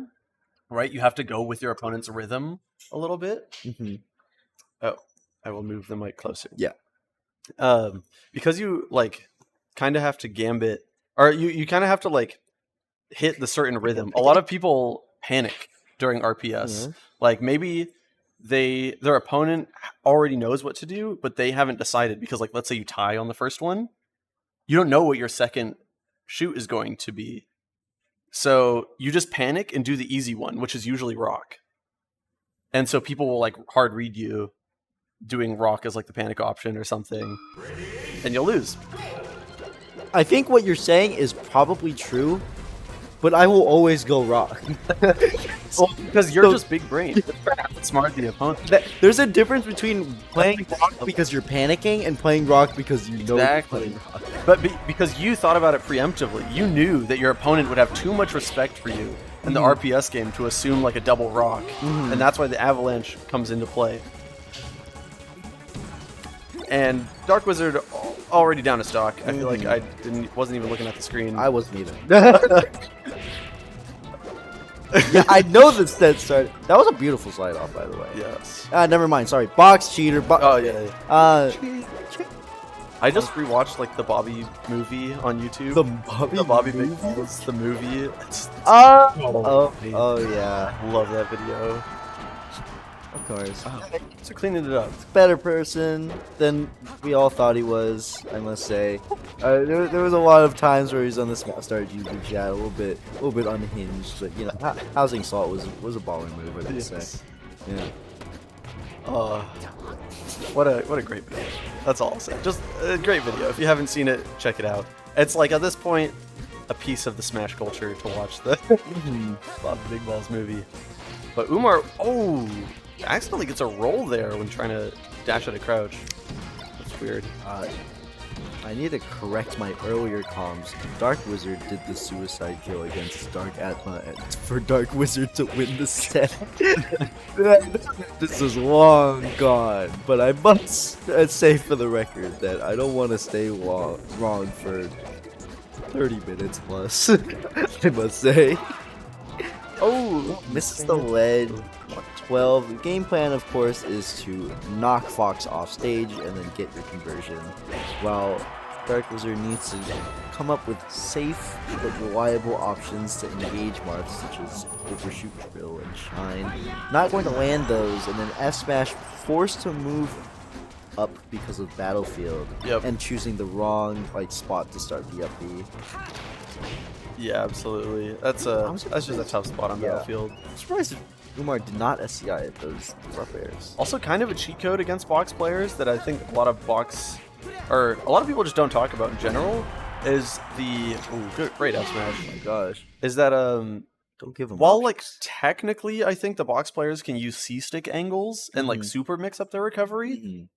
Almost every box player doesn't really know how to do that stuff, and just does the 3 default angles. And a lot of the times you can just cover all of those angles, with a move. And so you can kind of read the box player's drift, even though technically speaking, they should have a lot of recovery mix-ups. I don't really think I've ever seen a box player take full advantage of all of the recovery mix-ups. Yeah. That's a common box-ism, you know? People joke around they're carried by their controller or whatever, but there's downsides. Yeah, the convenience of having so many tools at your disposal, so many good tools at your disposal, makes some things a little bit more predictable. You know? And that could also, I understand now, apply to box angles. You know? Yeah, it's very important. I think Spark had a little story about how he played a box player at Genesis. It was at the grand finals of amateur bracket, and this guy was complaining about how Sheik was so good and Fox doesn't win against that matchup, and he can't get anything off of grab, and then he was you know I'm gonna jump because I've been I'm gonna jump because I've been jumping out of your up throw nair every single time. And then the box player promptly responded but that's not a true combo. So it's a little bit of box entitlement that you should get this true combo. Yeah. How good the controller is. But that's kind of conversely what I've been talking about with the angles, where it's but that's not a true edge guard. They could angle around it, but no one on box does. Of course. They all do the same 3 angles, and you can always edge guard them if they up B from the wrong positions. That's the worst chat interaction I've seen in my life. Oh my god. Alright, yeah. Okay, not getting killed off of one shine, Umar. And yeah, usually this seems like a good counter pick on paper, right? Yoshi stories against Umar, right? Umar more slow player, right? Trying to not get overrun by foxes, but that's not done. Yeah. This is game 5, right? Yeah. Best 5, right? Slow down. But yeah, Dark Wizard not being able to close the distance against Umar, and then now going to the traditionally more favorable counter pick, Dreamland. I forget, has Dark Wizard beaten Umar recently? Did he beat him Recently, this past season? But he feel like he beat him once. Yeah, I think that was this season. Just now past season. Oh yeah. But this set, so far at least, Umar is looking pretty in control. So this matchup, of course, a little bit. So this is the traditional counter pick. From my understanding of why this is the traditional counter pick is because up throw, up tilt isn't just free, and up throw F smash on platforms isn't just free, but also on top of that, since Fox has a lot of space, Fox can live for longer percents, and when Fox has a larger amount of percent, it almost feels winning for Fox, really, because the openings don't lead to as much as if Fox was at lower percents. And also on top of that, Fox, whenever he wants to, can just jump out of any single bad situation that he feels like in this stage. I think those are the main counter pick strategies when it comes to Fox on this stage. Yeah, I think it really just comes down to survivability. As Marth needs just more openings per kill, and Fox, doesn't really. Like, a lot of his kills just end up being, like, edge guards anyway. Yeah. Or maybe, like, the up smash every once in a while. But up smash only... It's, like, a few % difference for the up smash killing. Comparatively to, like, a stray, like, Nair Exactly. on the stage, which is, like, significant, you know? Yeah, and the combo opportunities is the big one, as we just see, like... It's so up tilt covers way less on Dreamland in terms of the platforms. Oh yeah. And so that meaning you have to combo Fox more times means way more openings per stock. That Nair was so Umar with a tech chase up B. I like it. Yeah, if Dark Wizard wanted to do that, I want to see more drill approaches. You know? But I mean, it would be a little bit too little too late. But also at the same time, like these... Like that. once I said start drill approach, you know, you got a conversion. Light us down there. Get into tech chase. Okay, it wasn't really like I don't think it was tech %, but it did not catch Dark Wizard off guard. Yeah. Wow. That was such an early up B. Into just F smash. Yeah. Okay. You know, just like respecting the ledge dash, but also not respecting the move after the ledge dash is the classic. Seed of Guildhouse. Me, first seed of Arcadian. Basically, we're in the same tier. Oh yeah, you two. Also, you are like first, and Umar is like second on the PR, probably. Yeah, probably. Yeah. Probably. Yeah. So I am going to go on to the link for Guildhouse. We're going to see up next PRZ versus Big DK. Of course, Big DK winning against Typhoon. This is best of 5. Yeah, Big DK. This was winners. Yeah, very PRZ looking like having the chic bracket today. You know, going to Vesper, going to Big DK. Hopefully that prep, you know, helps him get through this match and place where he's seated. But on the losers end, where what we didn't see, Jappa beat Prey 2-0, Enki beat where are you getting that idea, H3K Smus? I'm not really sure what you mean. Melos 2-0, Hannah Crag, Bobo 2-0, Capybara. Then after that, Dark Atma 2-0, Jappa, Slopez 2-1, Enki, closer. You know, Luigi Falco enter the Arcadian again. I love it. Yeah, a 2-time, the only Arcadian 2-timer. I want to see the Azel Bowser clean sweep. Typhoon 2-0 Melos. Azel, just go under a Smurf tag and wear like a mask. No one will know. And then significant win, Vesper 2-0ing Bobo. I don't think PRZ would cheek Ditto. Would be funny, but I think he's confident in the Fox. Yeah. Although Brian has taken some sets in this matchup. Matches that are happening off screen right now are Dark Atma Slopez, Dark Atma Fox versus Slopez. That could be interesting. Oh yeah, PRZ is the Fox and Big DK is the Green Sheik. Yes. And Typhoon Vesper is happening off That's true. stage. Light did win the Arcadian twice. Now that you mention it, Avenue. This is very interesting. I really want to see Typhoon Vesper, but that is something that we will not have our eyes feast on.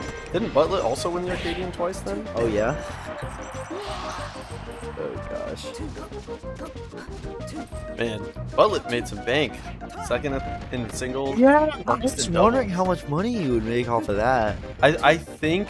Did he get more than you? I don't think he did. I think first place was more than doubles plus second in singles, but... I'm not sure. I should have asked. Do you know how QTP plays? He did pretty good. I think he got like right. either 13th or 17th. Yeah. I'd say Brutal Rattle would place where QTP is because they play the exact same, in my opinion. Someone can prove me wrong. I've only played Brutal once, so I don't entirely remember. But maybe QTP is really good. He's like. Probably the second best player in SAC right now, behind Toucan. Oh, Toucan.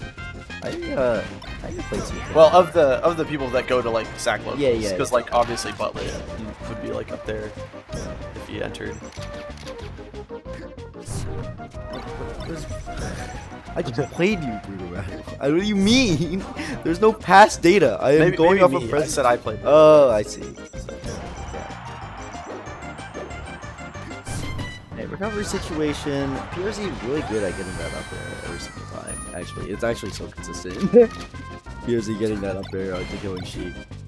Usually I like hesitate and like keep grabbing the ledge, thinking not me. Okay. I don't know. Oh, the suicide back here. That was definitely supposed to be a double jump. And suddenly PRZ, after what was a pretty close game, suddenly just like a full stock. Yeah. Okay. What? Yeah, that down smash was very necessary. Unfortunate that I had to come from trade because the stock deficit is like piling. I mean, the percent deficit is piling on. This is looking rough. Oh yeah. Like what? Oh, roll from the. Okay. But yeah, Big DK not really a tech chaser at all. Like, yeah.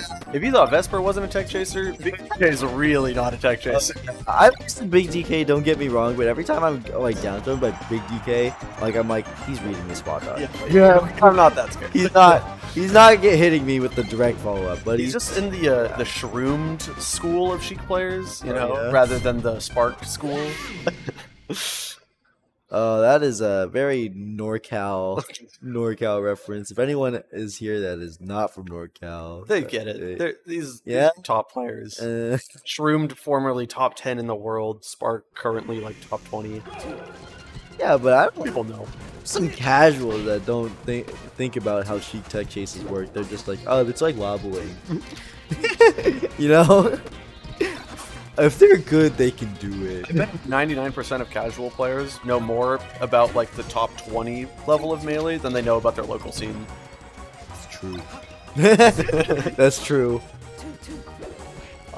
I always joke around when I'm playing someone who's like not experienced. I'm like, this is what I imagine what the average r/SSB Redditor plays like. No shame to you, by the way. I actually, honestly, if I think that of you, if I have thought about you, that it's better than not coming out to a local. In fact, I wish that more and more people go to their locals. You know, as big as the Arcadian was, not as big as our earlier entries. And I wish that more people. Although I saw someone say, I think maybe it was Smus earlier today, said that he checked the previous Arcadian and it was actually about the same. Really? Oh, the previous. I was like, oh, that's interesting. I think we all had this idea, like, post-COVID of, like, the Arcadian being, like, 300 entrants like it was when I first started playing Melee. But, recently it's just not been like that. Nice reversal. Nice up B. Nice clean kill. Yep. This is great. Big DK taking 2 stocks off of up B, his own and PRZ. Good job. Got the tech chase. A small one. But like out of CC%. Yeah, I agree with that, Mike. I got top 32 at the last Arcadian, and I sucked. Like, I was not a good player. What level do you think? Do you have a player that... Nah, maybe you'll rag on a player if you think that... I mean, if you make a comparison like that. Unless you can give someone who won't feel offended. Yeah, I don't know. It was a different era, but like I beat people that I had no business beating at that Arcadian. I beat like a previous year's top 8er and like Avenue, who was like a super high seed for this one, and other people, and got like 17th as a shitter. I got a random Butler follow. Not Butler, sorry, Dookie. I got a random Dookie follow, so I was like, oh. He's flexing that there was 300 entrants in that tournament. So I was like, oh. Yeah, Dookie the legend. Unseeded player winning the whole Arcadian. Oh my gosh. Over Spark, Rocky, 400 BPM is so funny. I will never not laugh at the 400 BPM wobble. It's so funny. Have you watched those VODs? No, I have not. Oh, they're awesome. You gotta show it to me. Are you coming? Maybe after the commentary, yeah. But yeah, no, it's hilarious. Like in grand finals, you literally just see Dookie mashing A as fast as he can against Boulevard, And Boulevard just looks like he wants to cry. He's like shaking his head. He's like gnashing his controller furiously. And like, what is going on? I don't know what Boulevard looks like. I'm so old school. I mean, new school, sorry. I'm so new school. I only went to one tournament, and that's it. He's a guy. Yeah. You know... Nah. I don't got much. I can't. I'm really bad at describing people's looks. Well, look, yo, I'll watch it. I'll get back to it. I'll tell you what white person, history. you know. Tuki also famously, allegedly may have been sipping some water that had things in it during the Arcadian. Allegedly. You know, still won because he's insane. But what about that Widlar win, you know? I want to know about I was there for that. That was my first Arcadian. Going super low and the Siang. Lost lost the stock for no reason. Yep, that was really tough. I would be really sad. I thought that Nino would hit. No? Pull up out of the corner is really good. I think Big DK could be like getting out better, if that makes sense. I mean, I'm not the Sheik player, but I feel like there are opportunities that Big DK another one puts him back. Slight DI. Puts back. Oh, but he slight DI'd into roll. Up smash. I knew it. I don't think this is the right DI. You know, I don't think this down throw DI is really good. He ambiguous DI'd a couple times, but up until when I called out the up smash, he just tech rolled anyway. So Big DK just covered it. That was a clean stock. That was. Yeah, I went from an SD to a 0 to Oh my god, and we have a last stock game. This is the up smash. Misses it. Here's Z trying to find this last hit, and he finds it. That's it. Yep. Yeah. Watch. 3-0, PRZ winning, placing on to winners finals. About to play Umar. That's true. BQ actually has a whole channel dedicated to his performance enhancing drugs. I've go on his YouTube. I've told this to many players, and I said that I have routinely said this like a week before the Arcadian. I was like, if I have to play BQ, I'm lost. I'm done. He plays Marth like a psychopath, and if I play against that Marth, I will lose. I kind of felt the same way, but Rainy, a very not carried player, sent him to losers. Why did you say it that way? What did you? If you watch my set versus Rainy, it would make sense. Umar, our on-stage player right now, said me and Rainy were some of the least carried players at the tournament. That's good. Am I not carried? Come on. I think you're not carried. Yeah, I try my best, but I still do the same laser mix-ups. That's why I'm playing no laser Falco. That's the reason why. I think that's the opposite of what you should be doing. No, I'm doing that and then trying to merge it together. Okay. If that makes sense. Like because a lot of my movement mix-ups are based off of laser, right? So if I'm unconsciously doing these things, it's bad because people can read my unconscious movement habits. Interesting. I think you should just focus on doing better lasers rather than like trying to just not laser. Like I get what you mean, kind of like not lasering is going to make you a lot better at scrapping and stuff, and like playing aerial mix-ups. But I don't think that's really your problem. I think it's just you gotta. I just mix up many. I feel like I don't think you shoot too many. I think shooting a bunch. Okay, maybe. But I think shooting a bunch of lasers with Falco is great. It's just about how you shoot them. So wants to no laser. Azel watched my no laser Falco. He called it West Balls. Yeah, I've never felt so sad. That actually tracks, because I think that would be my opinion of your Falco if you stopped lasering. Because I did a lot of like short hop. Oh shit! I can't laser double jump mix-ups, and apparently that's what West Balls does. And I'm like, okay, well, that means I have work to do. Okay, that's different then. My opinion of West Balls is up tilt and back air and laser in place and like spot dodge shine, and that's about it. Let's go. And sometimes he goes to the top plat and then comes down from the top plat. He has cheesed me online so many times, it's insane. In like 90 ping NorCal to SoCal.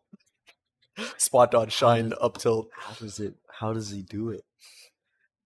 How does he do it? Yeah.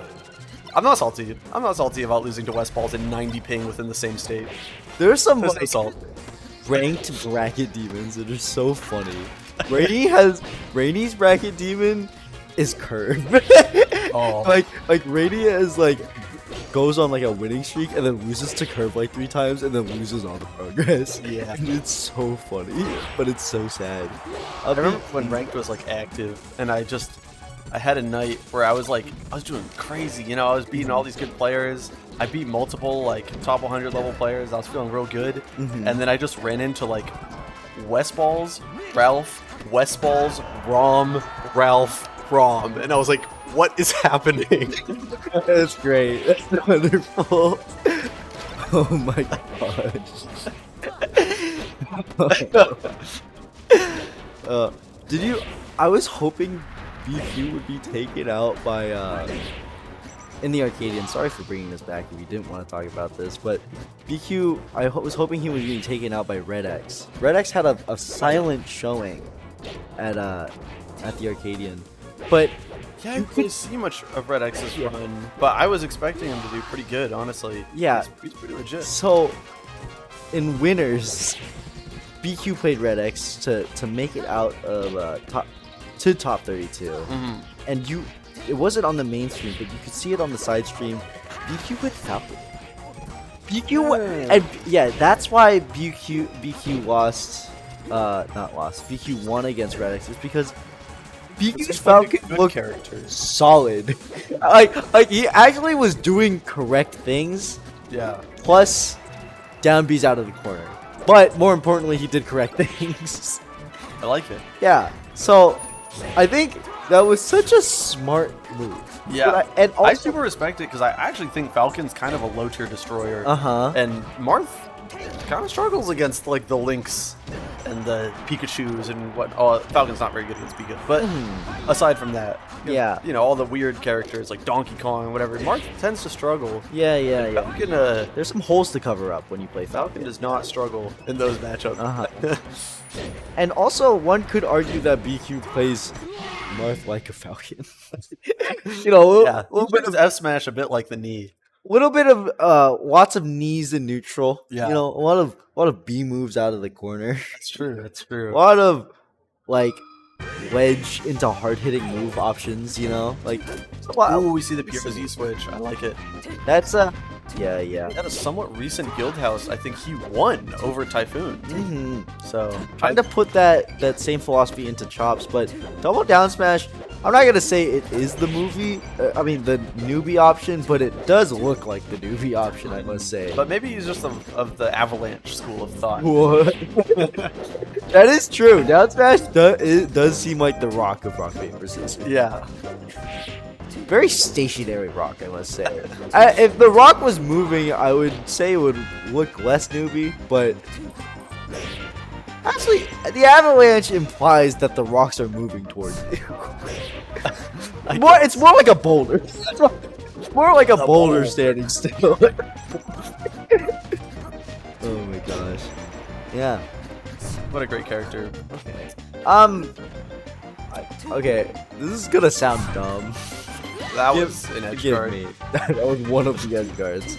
But Umar has been like playing a little bit of Sheik on like the off weeks. Yeah, you know, because this is like, if you're a ranked player, these are kind of slow weeks in Melee, you know? Yeah. You know, like not much is happening.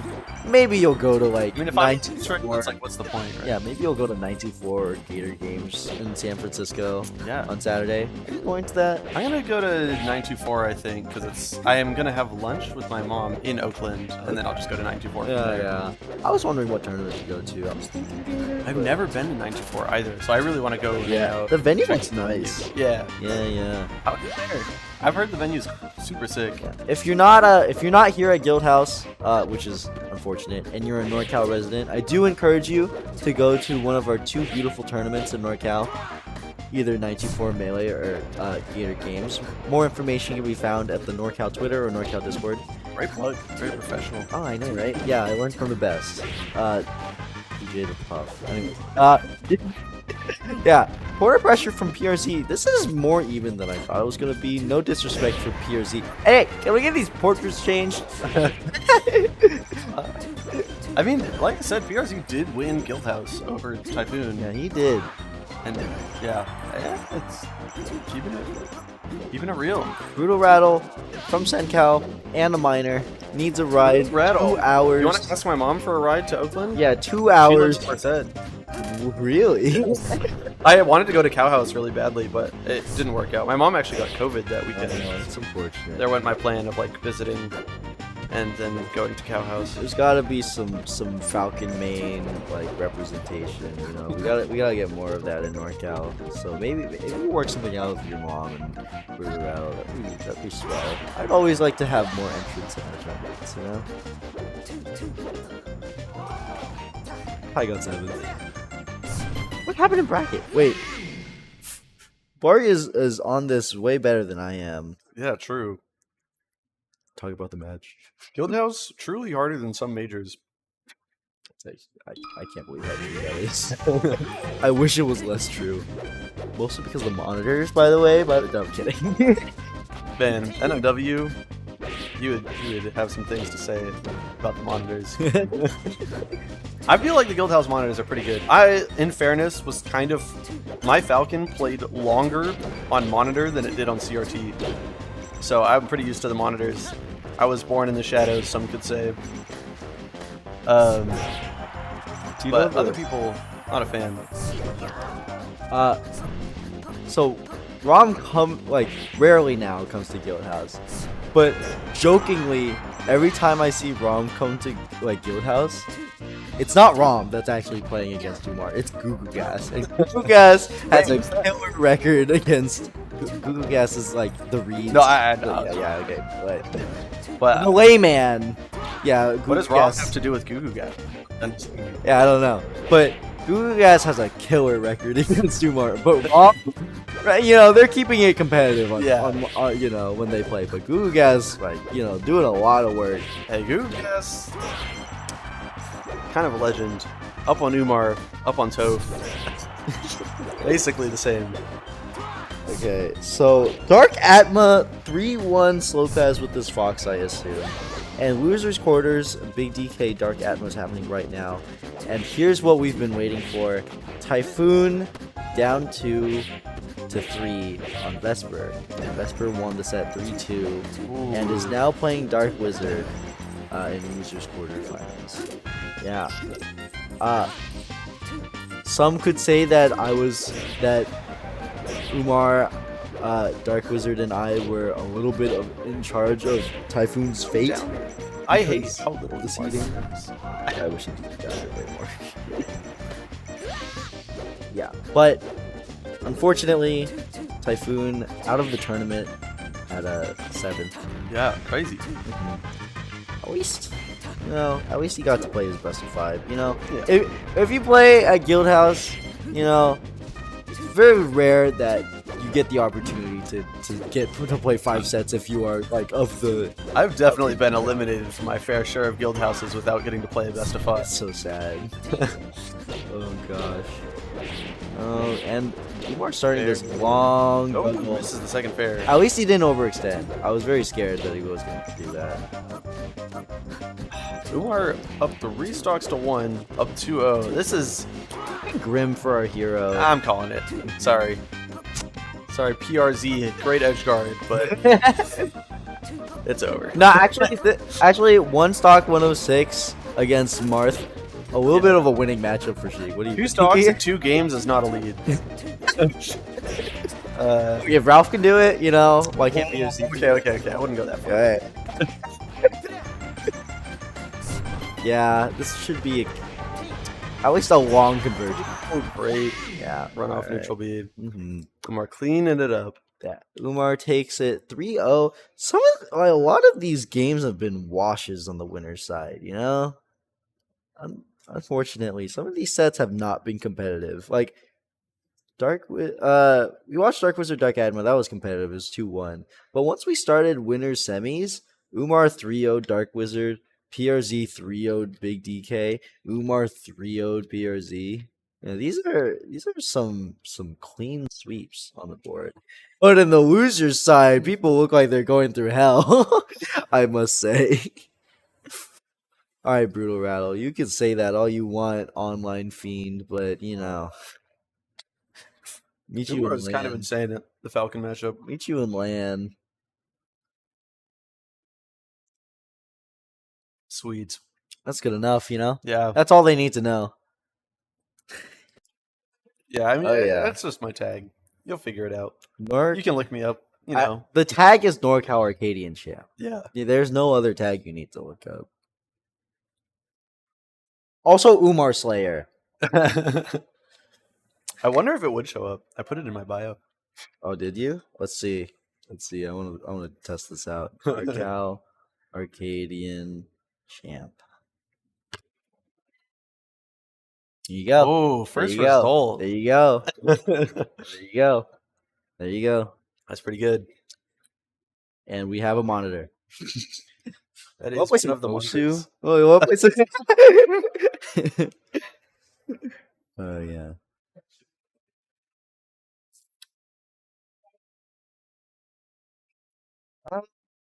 I will say, being able to take friendlies off of Umar, pretty impressive because Umar plays exactly the same in friendlies as in tournament. True. I like taking games off of Umar too, in our little sessions, little land sessions, little CFT sessions. Every little session, I take games off Umar. I'm like, I know that means a lot. I know he Could was I put trying his Umar hardest that Defeater game. in my profile? I feel like Ooh. that's a badge of honor that I could share. It is. Okay, the reason, in fairness, the only reason I put it there is The because loose streak. yeah, the streak. I played Umar like he was my most played opponent on PG Stats, and I had a 100% loss rate until that first set that I beat him. That's the only reason I put that in my bio. Well earned though. Yes. It was. Mine It was a reverse 3-0 too. Mine was really dumb. Mine was just I 1-2-1 and online. I mean not online. In monitor melee. I won in monitors too. But, reverse 3-0 with like a 3-star comeback? I'm taking that to the bank. So it's a little slow right now because we just finished up winners finals and both sets Big DK Dark Atma in both sets in losers quarters Big DK. Wait, Smuts, did you play Umar's Young Link in a money match? Did that happen? And Dark Wizard Vesper. I'm curious about the result of that. But I think that happened. We're going to transition to after these two play. Projected should be Dark Atma versus Dark Wizard again. But, seeing what Vesper did to Typhoon, anything can happen, right? Especially loser side looking like a bloodbath. But yeah, we will get back to you at loser semis for the for the stage matches, which gives you a lot of time to feast on your pocket pie. Yes, a hand pot. Curry cauliflower pocket from Guildhouse. I've It's tried actually that. pretty good. Yeah. I know I said that I want to try it, but they taste. I feel like that combination of flavors would vibe well with me. Mhm. I want to see Avenue more. I only have played Avenue no, I haven't even played. I have not played Avenue at all post COVID. Okay. So, But you did play pre-COVID. I did play, yes, because I was a 4-stock regular, and I was bad. I was horrible. Yeah, I was like, I don't remember. That was when the time where I didn't know that Fox had a chain grab. Oh, wow. that was how bad. Did Avenue enlighten you? No, on that? Dark Wizard did. Yeah, that also But- tracks. No, yeah, I played Avenue a fair amount before COVID and during, but we have not played since things like reopened. Mm-hmm. One thing I noticed Avenue did to my poor friend, my friend Arwen main Marth, it was on FD. Avenue counterpicked. It was either friendlies or something like that, but they ended up on FD, and then Avenue did up throw down air pullers My poor friend who did not know how to escape that. So I just watched from afar, like, what are you doing? I've never seen this in my entire life. Oh gosh. I remember a very great set that me and Avenue had that I'm sure he would agree was a great set at the NorCal Arcadian. The last one before this most recent one. You know, Avenue. You know it was a good set. Where I was a Puff main and Yeah. we went to game 3 and I went down 3 stocks to 1 and I found my home at the ledge. Oh, I did what I had to do that set. All the strats come I out. think the timer went down to about a minute, and I pulled it out to advance. Oh, all the degen strats come out at the arcade. Oh yeah, Oh yeah. I was just the better player. I think I shot like 60%. I know what you're talking about, Avenue. I was just outplaying you in neutral over and over again. That's all I remember. That was the extended neutral game. Yeah. That was just a better macro game plan. Really. Oh my Yeah, gosh. that was such a funny set. Hey, you know what? I switched to Falcon after that set, so it's fine. Shortly after Is it now? that tournament. Is it fine? Actually, it was a little while after that tournament that I switched, but I don't do that no more. I still have my lame license. I'm so happy. I could never. I stopped playing Puff because I got tired of doing that kind of stuff. I just wanted to go in and rest. Yes, you are going in and resting. Yeah. The move change. Forward air. That's Yes. way more fun. Oh gosh. Yeah, I'm glad I still have my lame license. Everybody in this region only knows me as a Falco player, and maybe Pat thinks that I'm a laser camper, but I know deep down that I'm cool, and that's all I need. You're a laser camper until you get the hit. Then you become cool. Yes. I'm trying not to be a laser camper, at least against Fox, because lasers suck against Fox. Oh my god. No, I watched like Cleash versus Salam, and Cleach laser's wrong. Cleash laser's wrong. Okay, I need more investigation. You gotta watch the fiction VODs. Watch the fiction lessons. He'll break it down. He'll literally say, "Never approach Fox, just laser." He does. He's like, don't do anything. I love you get coaching. It's so funny. If you get 8%, then you can do things. Yeah. But laser until you get 8, and I'm like, okay. I love the fiction coaching. He makes it so simple. That's what I want. I want people to just be like, actually, don't do that ever, and then just like shine spike them every time here. I'm like, oh, okay, I can follow that. That's much easier than explaining macro concepts. I love, yeah. Something that makes me so like happy after like a coaching session, and someone's like, someone's like walking me through a bot or something like that. They just give you like a linear progression, and you just need to do it. Like there's no like thinking about it. There's no extra work you need to do. No, just put this in your gameplay, and it'll make you better. And that just like, I love it. And if you don't get it, this is huge advice to any like newer players, especially ones that are currently receiving coaching from someone. Ask why. If you don't know why, like Fiction will break it down like that. He'll just say like, just laser, and you can go okay and move on, or you can say, oh, why should I only laser here? And he will break it down for you. You need to know what questions to ask as a beginner. I think that's actually huge. And when he explains why you should only laser there, now you understand. Yeah. Now everything changes. Okay, yeah. Like, there's like the okay way of taking it is that you just take it as is. There's the good way of taking it is asking why and like pushing, like building further like concepts off of it. And there's like the immediately rejecting it. Yeah, that's like, why are you even getting? Yeah, like what rejected anyway. Yeah. Like, I think a lot of new players just don't ask; they just accept it at face value, but don't understand why they were told things, and then they implement it wrong as a result.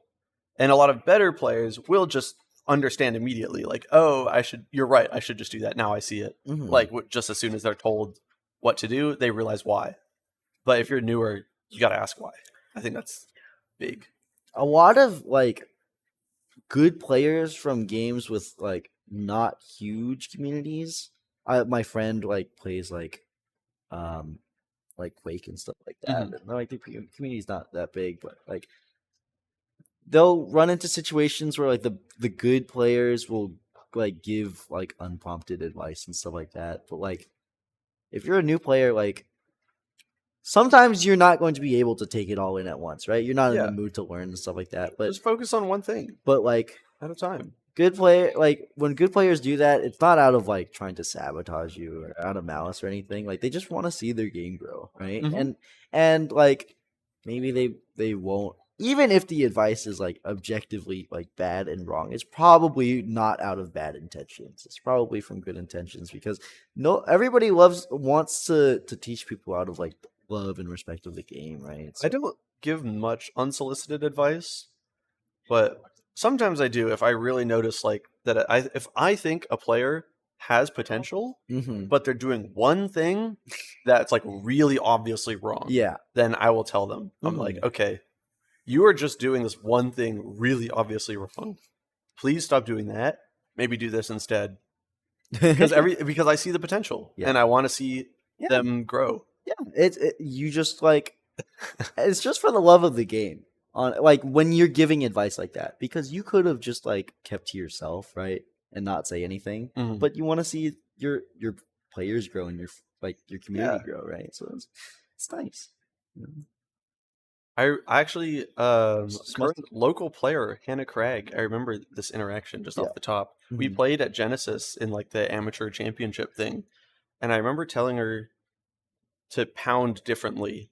Like the way she was using pound was really like obvious and Yeah, kind of bad. yeah, like off of the edge, like trying to Yeah, get the reversal, exactly. right? And it was just like it was like over and over again, and I just like kept kneeing her and kept kneeing her, and I was like, so I gave her that, and we played again somewhat recently, Hmm. and she only did that like bad pound like once in the Hmm. whole set. I was like so impressed. Yeah. I was like, oh my god, this was like way harder. Like actually, it was way Getting that harder same to win. knee is just like Yeah, yeah, not it available. was awesome. I love seeing stuff like that. Like that was a really fast improvement. Smuss choosing the chaotic evil. Did Yeah. I? What was my advice? I believe it. I believe that I gave you advice. I don't know. Was it just to read my double jump and down air or something? That Whenever I, would make sense. I think not enough Marts do that. whenever I think about Marth gimping Falcon, I always replay this clip in my head. It's like a Marth grabbing a Falcon and doing down throw, like on the ledge Mhm. and down throwing into him in the stage, Mm. and then him dying on the ground, like getting stage spiked. But I don't know where that clip is from. It was really funny. I know what you mean, where they get like stage spiked off the weird like pixel where Yeah, Randall yeah. goes into the stage and stuff. They just go flying. So funny. Yeah, exactly. That's what I thought you were talking about. Mhm. Yeah, that makes up like super important. Yeah, run off double jump dare. I swear, like less than 5% of Marth players actually use it, and when it works, it's ridiculous. The Falcon's like everything I've learned. Just avoid the down tilt. It doesn't work anymore. I just died at 0. What's going on? And you could probably do it against most Falcons multiple times.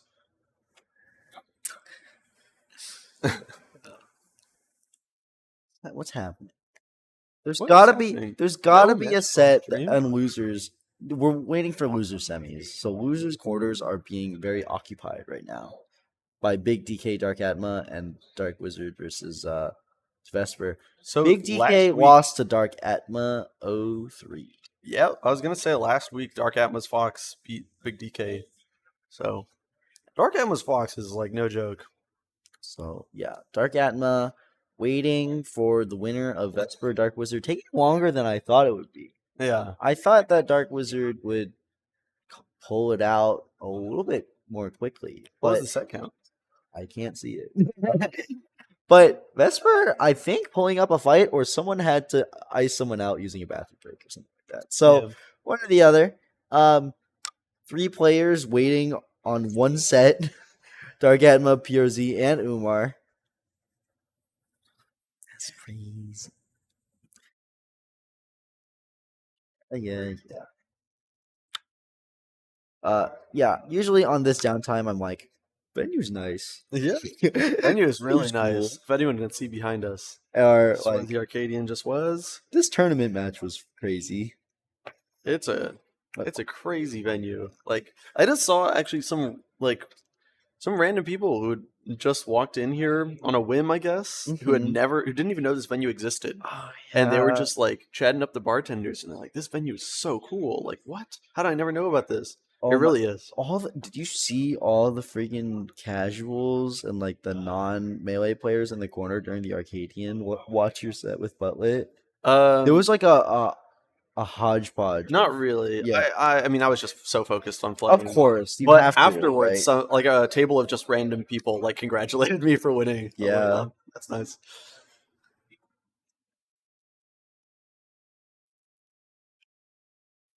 No, no comment. Not saying anything. Yeah, yeah. I'm, I'm there's some players uh that are here that I expected to see more of. I guess I'll put their results here. I don't know who Jappa is. Do you know who Jappa is?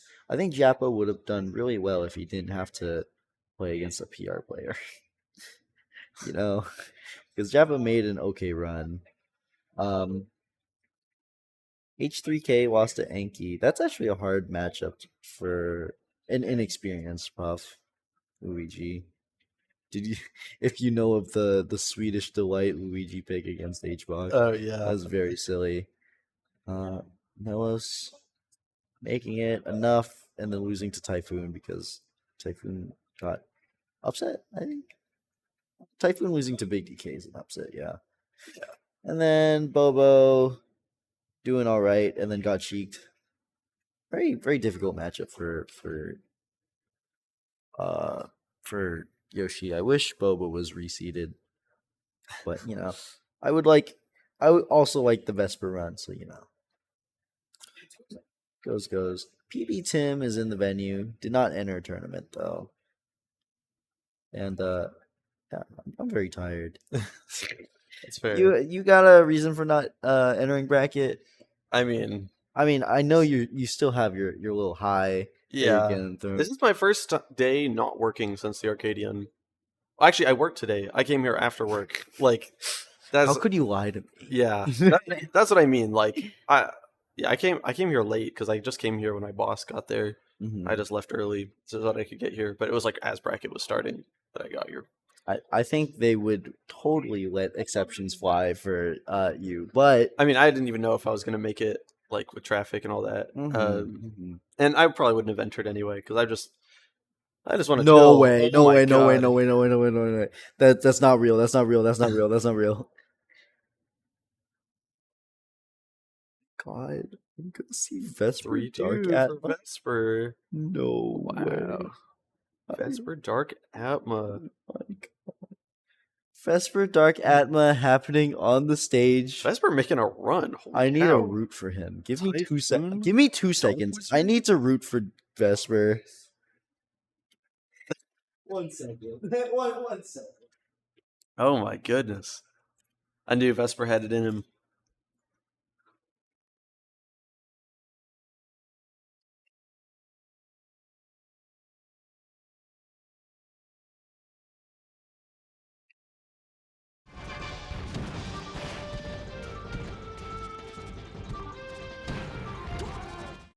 Avenue, I know you've been out of the scene for a bit, but are you trolling right now? I actually don't know. Vesper is kind of nasty.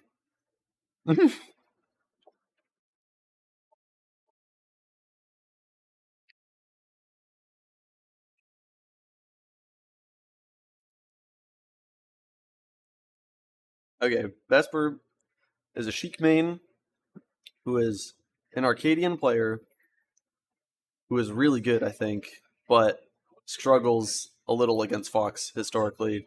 Got double eliminated by Fox at the Arcadian for ninth place.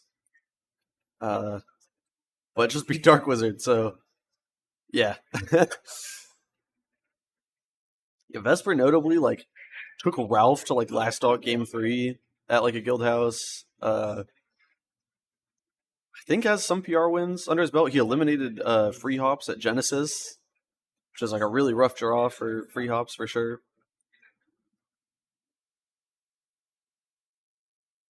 He's no joke. I'm a Vesper believer. We played one friendly session, and I'm a Vesper believer. Yeah, you play Sheik though, so don't worry about that.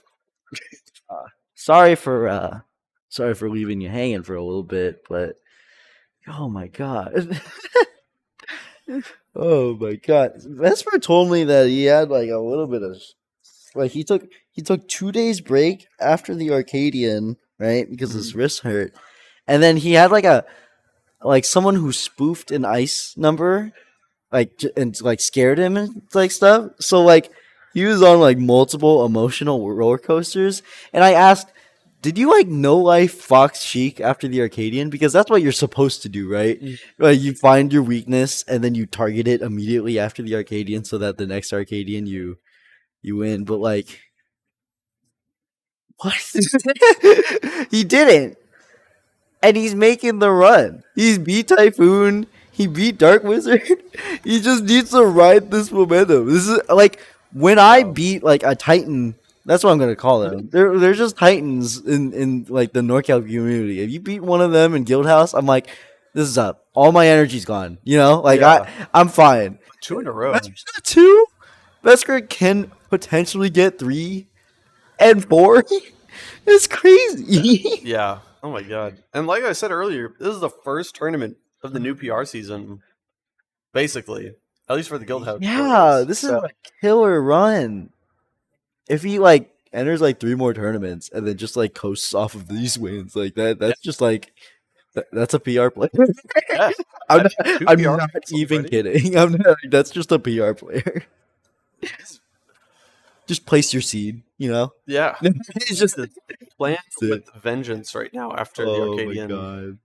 Did you see his salt post about losing to Fox? That was a Lantern Copy Pasta. Was it really? Yeah, that is a Lantern Copy Pasta. I wasn't sure. Iron asked, and I was actually very impressed that Iron even like asked that question, having been in NorCal for so little time.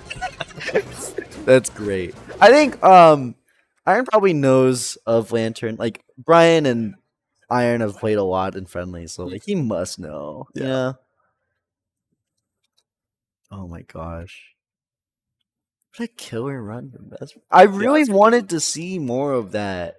We don't have Binion just coming off of a big DK win. Oh yeah. Binion clean. Yeah, clean victory. Unlike the last victory that Vesper did, it was a little bit choppy. Of course, like this is a big PR win, so like like skill differential is gonna be different, and also characters, matters a bit. Yeah, we're still moving around. Vesper just beat Dark Wizard. Oh my god, no, this is crazy. And Typhoon, both 3-2s. Like just clawing these out. That's wild. I'm pretty sure they're both 3-2s. Was it both? Yeah, man. Yeah. Clutch. If this set is panning out like the ones earlier, I think this is gonna be a very exciting match to watch. Yeah, for sure. And Vesper is yawning. I mean, it's a natural bodily function. I am also he's just not scared of the notion. Yeah, that's a show of dominance. So one thing that Dark Atma has over Dark Wizard and Typhoon is being the Sheik main. You can immediately diagnose like the things that the other player does not want you to do. Yeah. So that is one advantage that Dark Atma has. And speaking of advantage, going up a stock so quickly. What a clean transition. Yeah. Down throw, up smash. No. This is a kill. There was an up smash. That worked too. Yeah, that's a kill. Yeah. This is the wave land. Puts him in a disadvantage. Yeah. Randall getting in the way. Actually doing so much. Randall doing so much for living. Multiple lands. Oh yeah. No tech chase on that down throw. I wonder if Binion is scared of Vesper's punish game. And I wonder if that will play a factor, if he's not, or if he is, it will play a factor in how he approaches these new I'm of the opinion that Binion is just not scared of anything. He has been playing at the world stage for longer than I have been playing Melee.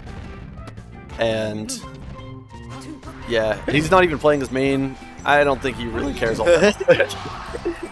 Not to say he's not trying or anything. He's playing his hardest, but he's playing his hardest without having any illogical notions of fear. Yeah, I don't think he's like scared of losing necessarily. So he's just kind of like, yeah. Yeah, if Spark I usually see do the falling nair after that tech chase. Of course, the mix-up is either you go on stage, you do the slide off, or you go off stage, right? And the nair covers a lot of it. But yeah, that missed edge guard opportunity could have resulted in a little bit. That was great. That was great SDI. Yoshi's also getting Vesper out of that situation with the platform extending beyond the ledge. Those were great defensive options. Like SDI through, slide off to the ledge, and then using Randall. Oh, misses the fair. What?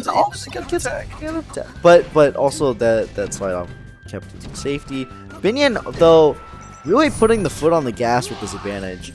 Yeah. I feel like Vesper had a couple opportunities to like CCF tilt out of some of what Binion was doing. Shield back in the corner a little bit. I don't know if that was out of panic or if that was just a read. Oh, but it gets grabbed. This is huge. Yeah, and immediately this was huge. Yeah. It's tough at 0, but now the grab should just be like a true tech chase. You yeah, and also a little bit more opportunities to do like an aerial into a knockdown. Like double roll. And Binion just not falling for it. Catches the overshoot. Haircut buff. Yeah. What? Dark Ammo wins the first game? Dark Ammo has a lot of Beyond the Summit merch. He's a lot of summits. Yeah. One of my favorite merchandise that I've ever seen him wear is like he has like a lavender pair of shorts and it's like it's killer. I really like it.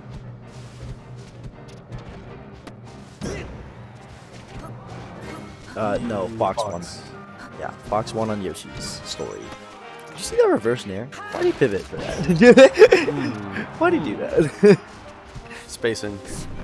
Oh, nice little rum noodles. Yeah. All the new players, they don't even know what I'm talking about. Oh, it's Winston.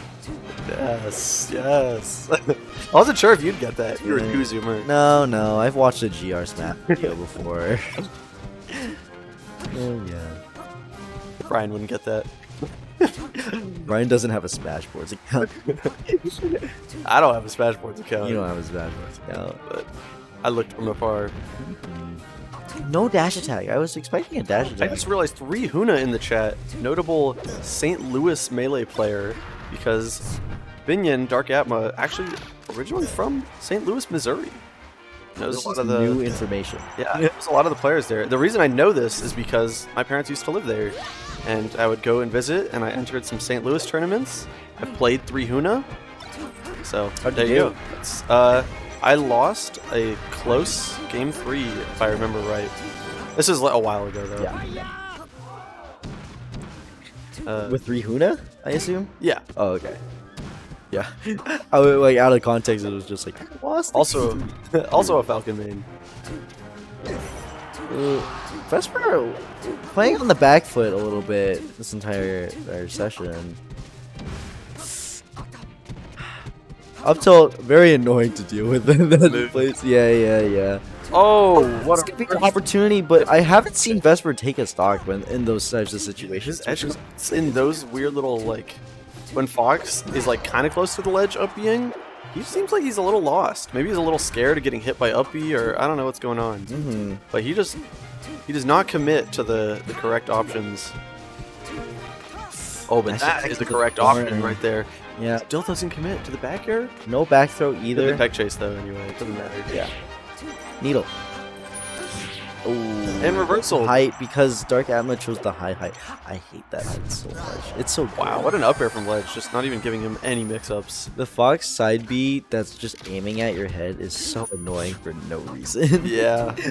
That for years was my kryptonite versus Danny Snap. Oh yeah. Is the side B is catching me out of my jumps from off stage. Oh yeah. Just need a constant hitbox out there, you know. Just get it. Oh, It doesn't really have that. fair. I mean, But why would you fare It's in so that weak. position? Yeah. Probably. I assume the meta would be meet him, right? Yeah, Where the side B starts. that's the idea. That's Yeah. the ideal situation. Yeah, Vesper down 2-0. I don't know how those other sets went, but it's looking a little bit rough for Going to Vesper. Oh, he foxed it out. I see. Little on FT. Ah. Yeah, this would have been a little stranger, but I yeah, get why, but I don't believe. we got two Sheik mains with Fox secondaries pulling out. That's true. Funny. But I believe in Binion's Fox a good deal more than Vesper's. That being said, I have heard some describe Vesper as a Fox main in a Sheik's body. But I think Binion's just... I would expect some pummels. Yeah. Yeah. Afraid of the mashouts, I don't know. I don't know. Because, like, you guaranteed pummel at 40 if you're not going for down throw C-stick, right? So...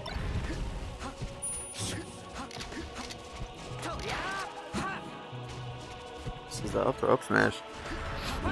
Oh, I was expecting Rising Bear, not Bear at the peak. Oh, just Missed air build grab, yeah. missing every follow-up to end the stock. Oh, Binion's just alive for so long. Vesper needs just like a launcher to a finisher, you know? Grab, up throw, up air, down tilt, back air, something. Like, we need... Oh my God. Okay, this is like Vesper can't end the stock. jab aerial percent. Oh, Not good. it's very unfortunate, yeah. Let's do an entire extra stock. Can't close it out. I try to hype him up. Yeah. I want to see it happen. It's unlikely, but I It's the still have a little reverse. faith. It's another mix-up.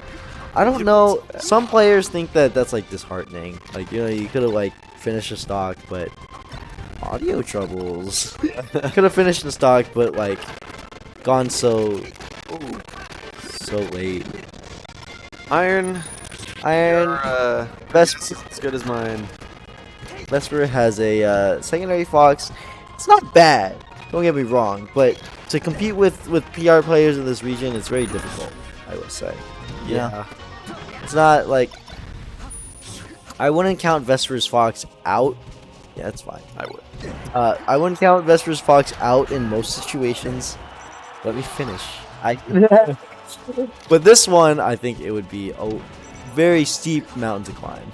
I will just say I have little faith in the Vesper Fox because we Foxito money matched at Genesis, and I was victorious. And you don't see me picking Fox against Binion. Oh god. No shade to Iron. I think he's an excellent player. Or to Vesper, I mean. But Yeah. I think he's a chic man. I don't think any different of you if you lose this Vesper. It's okay. But my opinion doesn't change of you. Yes. I'll still love you. We those two upsets were plenty, you know? Yeah. Really. Honestly. But yeah, Binion looking like he's going to pave his path Falls again so to fast to the ledge. PRZ in Losers Finals. And the winner of that is going to go against Dumar. Dark Atmo with the silent top 3 with Fox. Yeah, I don't see him Just get making there. these runs that Yeah. often. Yeah. Just like encounters someone that that's like really difficult, like Blarg or something like that. But this top 3 is very significant, you know? This loser Sebbies. And if you look too, it's 3-0-3-0 his past 2 sets. I need to see. I need to see all of this. Do you think Binion will go? I mean, do you think Dark Atma will go Sheik against Umar if he makes it there? No. No, he's very committed. I think so. I think he's just in a Fox mood. Yeah, that's the one thing I noticed about Binion. He's very like on top of being very goofy and also such a sweetheart. He's very single-minded sometimes, and I do admire that. Yes. 3-0. 2-0 when he played against Joppa too. Yeah.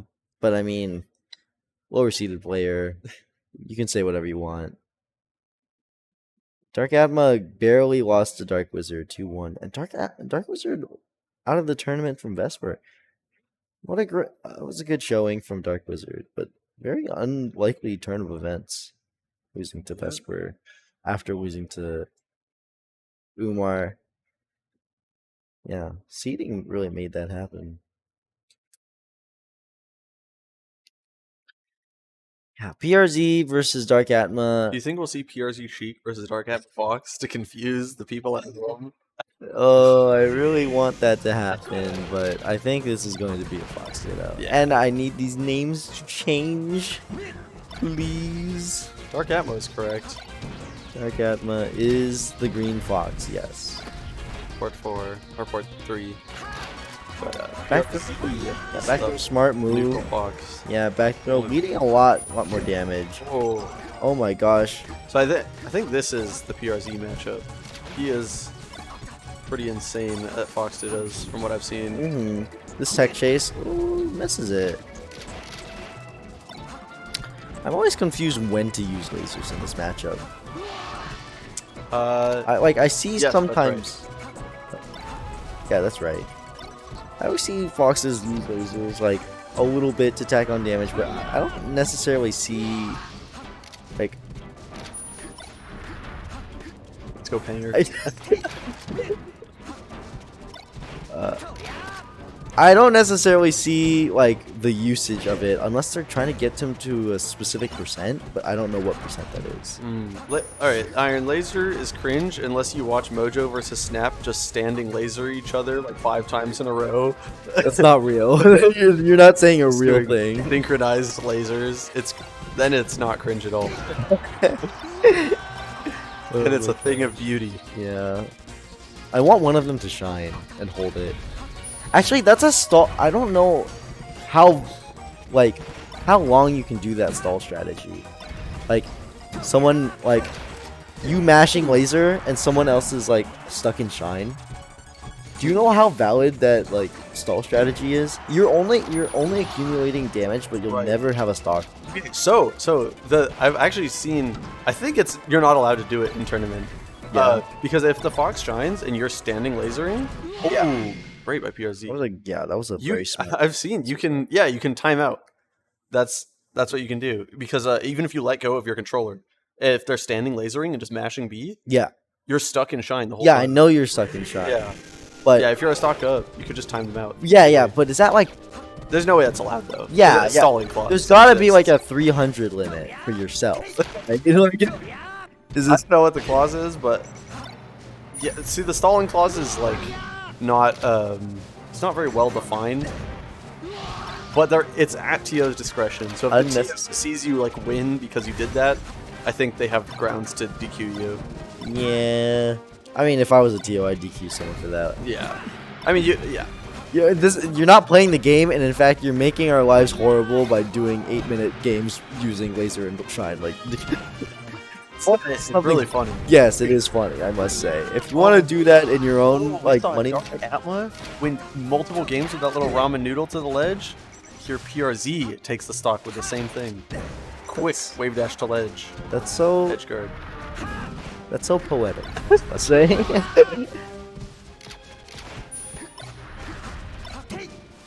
Oh my goodness. All right, I'll be honest. I play Falco because Fox Dittos are too fast. Oh, that's not too fast to understand. You just SD. No. Yeah, you shoot the laser and they slow down. This is too fast. Come on. I just shield grab and then they slow down. That's my thing. That makes sense. You wall them out and shield grab. Yeah. They have to slow down if you wall them, you know? Yeah, like, I can't explain these lasers. Like, oh, you did a shine and then a laser there. Why? Like, I get it when Juma does it because he wants to do a knockdown cool thing. But like when like good players, sorry, Juma. When like Damn. young players do it, I just don't know. You know, you watch Butlet at the Arcadian? He was doing Shine Laser a fair amount. I get it when he does it. He's like, the players just lost in the sauce. be cool. He's right there. I know your lasers are cool, and I understand exactly why they exist, but I don't understand where the other top players' lasers exist. They're like, they want 2%, I guess.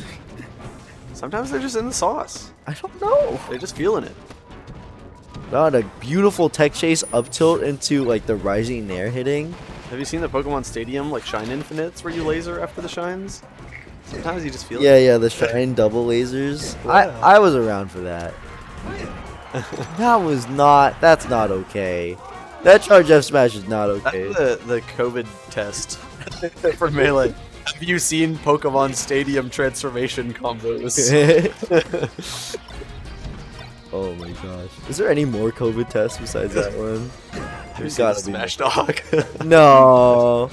Which, until recently, Brian's answer was no. There's no way. You really He's seen didn't, it. huh? Damn. But I asked him before, and he said no, he'd never seen it. I was shocked. This guy was on the PR and had never seen the Smash Dog. Oh gosh. I get that. That's a small mind game that each laser can make. Like, maybe they want to approach after this laser. Which makes sense.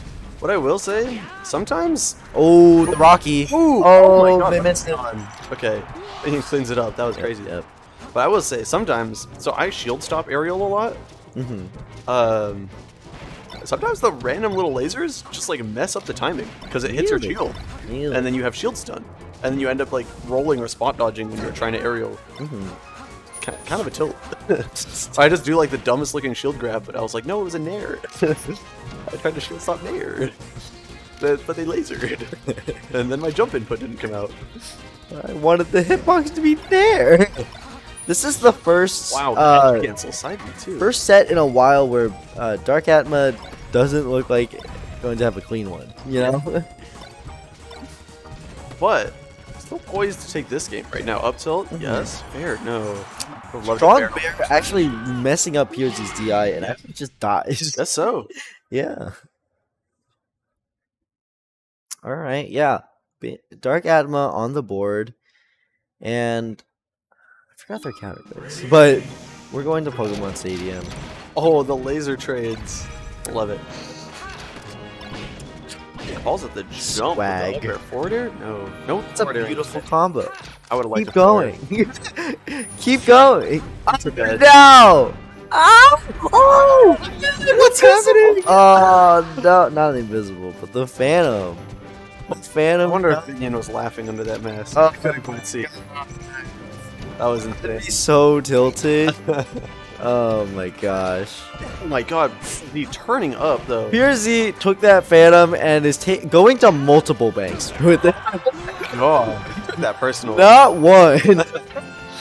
2 banks have been visited. Citibank, Bank of America, all invested, alright? Going in for triples, seeing if the crypto play can make it out. It's the tech after the up air with the run and shine. This is insane. Oh my god, the wave dash up tilt reverse back air is In the bait? I thought I was gonna back air. oh my gosh. 4 stocks to 1 in a minute. These stocks have been so clean. Wells Fargo being visited right now. Opinion. Okay, put a stop to it. Little withdrawal action happening. Multiple puns there. Okay, Binion not falling for the same trick twice in a row at least. Okay. Headphone alert. Sorry. This Oh my God. banks. Binion trying to make the comeback though. Yeah, right? Oh my Oh, he god. snacks the ledge. And it's a last stock game. What just happened? It's been less than 2 minutes and we've seen 3 stocks in each direction. Yeah, I don't know what necessarily happened. I think And PRZ's winning. Yeah, I think PRZ won. all right, well done. Yeah. But that was an insane game. What happened? That was a blur. I think everything was ruined after the Phantom Shine. Yeah. My perception of the game warped But significantly. then there was like almost a comeback. There was almost a comeback. Crazy. I think, yeah, PRC had to work for it. And Yeah. that's what I love to see from competition. Not going down without a fight. Mix up. Oh my gosh. That's the Avalanche, Smus. A little bit of Jenga happening. Or if you're an optimal Vesper. Avalanche believer, you play the Bureaucrat, which is just paper 3 times. I don't know who Vesper's playing Jenga with, but Vesper's playing Jenga.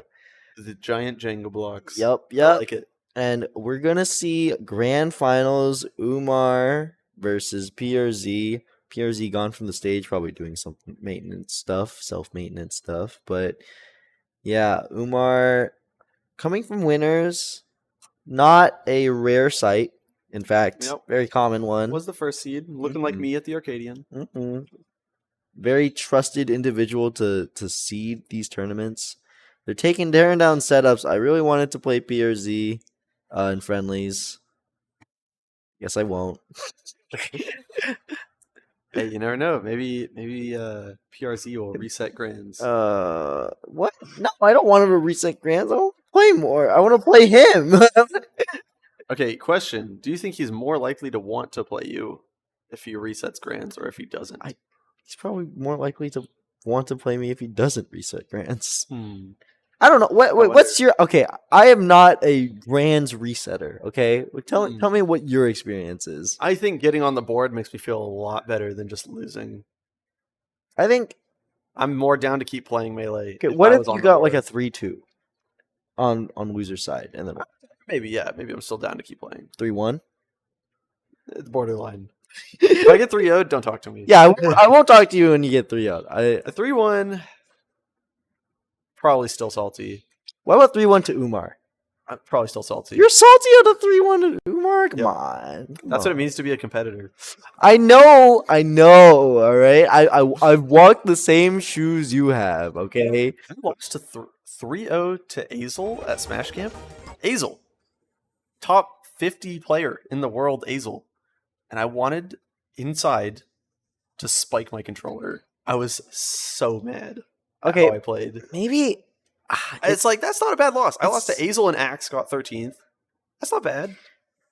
These are not bad losses, so mad at the way I but played. every single time I'm in badass every single PRZ's a sheep. Every single time in that perspective, I'm like, that is you, Hazel. Yeah, you know why I was mad though. It wasn't because I lost to you. It was just because of how I played during the set. Yeah, but every time I get losses like that, I'm like, I wasn't prepared. Bucket, we go next. You know, there's not really much thought after. Like, okay, like I was mad after losing to Axe too. Okay, well, I kind of understand that in a different perspective. I'll just say that. All I'm gonna say is, I should have taken a game. There was one interaction. I should have. He was at like 140 and I was at 0 on the last stock. And I lost. That's the Pikachu class. I don't know any other character that has that happen more so than Pikachu. Perhaps. Like, if you are expecting... Falcon happens a lot. Yeah, on Falcon it happens a lot, but like, Pikachu, like, versus Marth, Pikachu versus Spaceys, like... Yeah. If there's any character who could do it, it's the Pokemon. Yeah, that's true. You know? He ups one sometimes, and that's the game. Yeah, it's Puff, it's Pikachu. Yeah. Maybe, on rare occasions, it's Mewtwo. But... Hey, it's you see Pokemon. Versus I don't... Hey! Didn't have it. Won the set. That's all I remember. Umar won the set. He did quote tweet a tweet. Unrelated. There may or may not have been a Kadoran TikTok. Unrelated. Oh, of him winning the set. Yeah, of course. Because Umar is his student. Why would he post anything other than Umar winning the set? Not just that. Also, I think he was inspired of Umar taking C9 Mango Seed, you know? Yes. And making that type of run. Yeah, there's no other reason he would have posted a TikTok involving that set. Yeah, because Melee, frankly, sometimes isn't interesting, but we got to give credit. Oh to my players. god! Okay, This Ledge Dash, this is looking a little grim. This is looking like you might not get to play PRZ. I'll just message him, say, hey, why don't you come over to my house? You want to play later? Maybe like, God, I need his Discord. Do you have his Discord? No. Yeah, I need to find it. You got Facebook. It works. You think I'm a Facebook user? For Smash. I'm old to use it for Smash. Do you even know who I am on Facebook? I think You so. added me on Facebook. I don't know. Yeah, I might be. Wait, yeah, I messaged you. I think we're friends. Oh yeah, you did message me. I said oops to something. I probably. I called you to let me in. Yeah. Yeah. No, the Arcadian champ gets left out of my house. Oh my gosh. I called Umar too, also no response. I responded. He doesn't even live there. That's really funny. I'm not very attentive on Facebook Messenger. I'll just say that one. That's fair. You can have my number later. But speaking of contact, Oh yeah. are you gonna get in contact with PRZ if the set keeps going like this? I really just heard that segue, huh? Really just okay. No, I'm trying to bring it all around. I'm trying to bring it back.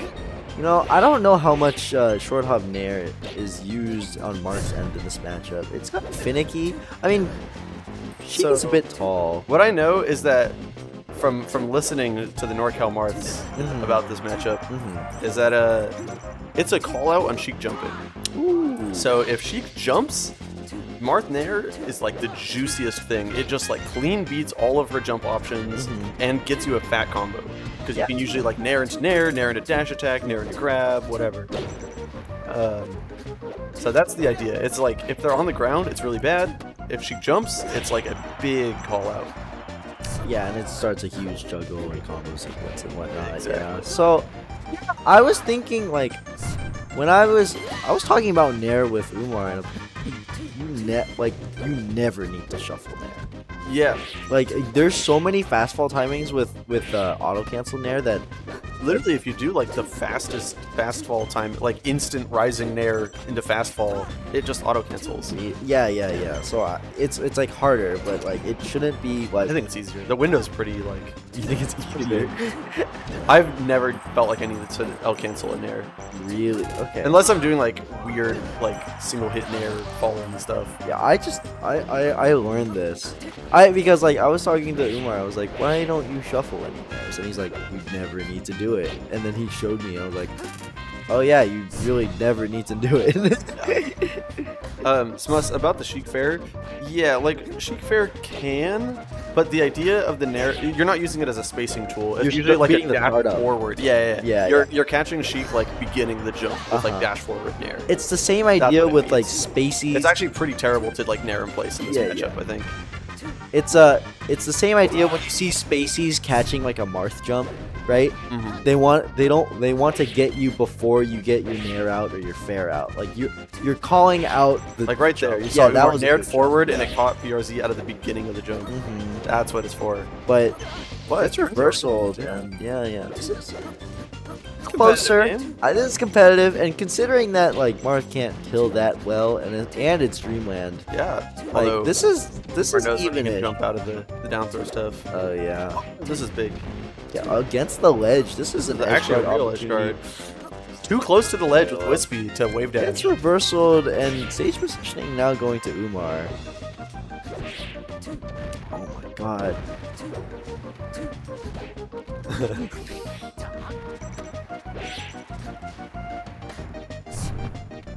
What a down smash. Umar is a surgeon right now. Surgical procedure of that down smash. Umar is a sturgeon. Umar, surgical. Why did that become a meme out of nowhere? I swear that clip has existed for like a while. It has. It's just now. It's really funny. It's a little bit mocking of the show. I know, but I'm like, why now? It's not like the episode just came out. It's Umar so surgical right now. Oh god. You know, I think Laud needs an I am a surgeon. Oh my gosh. Notable melee player. Oh my gosh. Who's Dr. Allen in that relationship? We're not gonna do that. Yeah, big stretch. She's Dr. Han. Oh, Dr. Han. Oh god. Dr. Han. Why did I get that one? Oh god. How did I get Dr. Okay, whatever. Who would be Dr. Han in that one? I don't know. This commentate. This sucks. I opened up a can of worms. I should have done this one. Okay, that down smash. That's that down smash that you're talking about, right? Yeah, use it slow. Yeah. That was the right idea. It wouldn't have been negative though. So. Ha. That's correct. It's ha. Oh, Vicky! Yeah, that's the same thing. That's the same thing that you do with Spaceys, right? You grab the ledge to get them to not double jump towards the ledge, and then you do normal get up, wave dash back, and then you catch the up B timing. Of course, to beat that, you do an early up B, but if you guess wrong, you're dead. So, yeah, always risky. Clean up by Umar. Did you see that? Oh my god, what is PRZ doing? Oh no. Missing a couple inputs. PRZ missed a couple inputs, but forward. Did make a big read.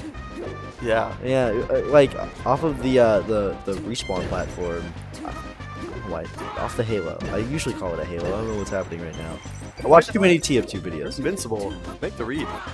I'm a big fan of Wizrobes off the Angel Plat strat, which is just grab. I respect it. He knows his win condition. It's like they can't punish it. You respect a lot of things that Wizrobe does, and that is a significant one. Yes.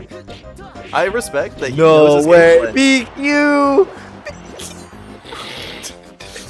Shoutouts to BQ doing hand warmers before his sets and just doing all 4 hits. That's what matters. That's what matters. He knows his game plan. That's a player that knows his win condition. Oh my god. Wizrobe and BQ are like, yeah. They're in the same school but on opposite sides. They're on the same x-axis. They do what they say once. It's just the opposite. Yeah. That's the side, and he got a crap off of it. Did you see that? Huge. That was actually a big opening. I thought that Umar would get more off of it, but that was still big, right? His BQ's win con. That's true. Wizrobe's win con is punish game. Q's is tilting the opponent. Unless you play Link, then it's just like normal Falcon things. Oh my gosh. Should we drop down here? This is a tournament stock for PRZ. Hopefully we can see a game from PRZ, but this edge guard is looking cleaner than it could be. Or did not need a pivot, actually. No, not a if pivot. It didn't, it might have been a tipper. Might have been a tipper if not pivoted. It's a good idea. It's a good idea. Up tilt doesn't kill. Yeah, but it sends him off stage again. Depends on the angle. I think it would have been a tipper. I like it like that. I like a little up tilt. I'll take your word for it. that's an overhead. Oh my god. Okay. Users, Yeah. But that's it. Yeah. That's the tournament. I do apologize for all of my headphone users. Figure out his contact info. Yeah. He'll get a hold of him. I'll do that. But yeah, congratulations to Umar winning. Which number? Who do you think's buying cookies tonight? Umar. Do you think he'll RPS me? Because I never paid for cookies for arcade. Wait, did you? Because we just went and got milkshakes after. I was no, he will not make you do that. Yeah. Thank you. Congratulations to Umar for winning Guildhouse Fighter 78. Congrats, Umar. Very well deserved. Yeah, big spotlight, big. Almost as hard as the Arcadian, honestly. Big spotlight to Vesper for making two like clenchers of a win. One against Typhoon, one against Dark Wizard. Shoutouts to Iron for making Grands way harder than it needed to be. I'm sorry. I'm so sorry. You're sick, Iron. And then yeah, and if you are a NorCal resident near the San Jose area, I highly encourage you to head over to Guildhouse. Guildhouse is a wonderful experience. I'm so sorry, Iron. I actually think you're sick, dude. I just had to. How could you? Your own audience. You're just deterring viewership right now. Erase NorCal Arcadian champ and just put like tournament scare awayer or something like that. Yeah, I can never enter another Arcadian. It's fine. Next time it's your turn. My turn. Unless you win. No, I was the Or unless you Denzel. PR. What's the Denzel again? Pew pew pew. Viewer deterrent. Oh my gosh. Hey Hazel, I'm coming for you. Oh yeah. We're in the same tier of player now. Yeah. So I didn't get both Spark and Azel got ninth on the Arcadian. So no, Hazel won. No, the Maybe hand got ninth before before winning. that, Yeah, sure. yeah. So they both got ninth. Oh. So the game plan was to get ninth. Yeah. So Vesper got ninth. You got ninth. I got. No, you got. I got seven. Oh, sorry, it's over. I can't be Your a top career's over. player. I can't.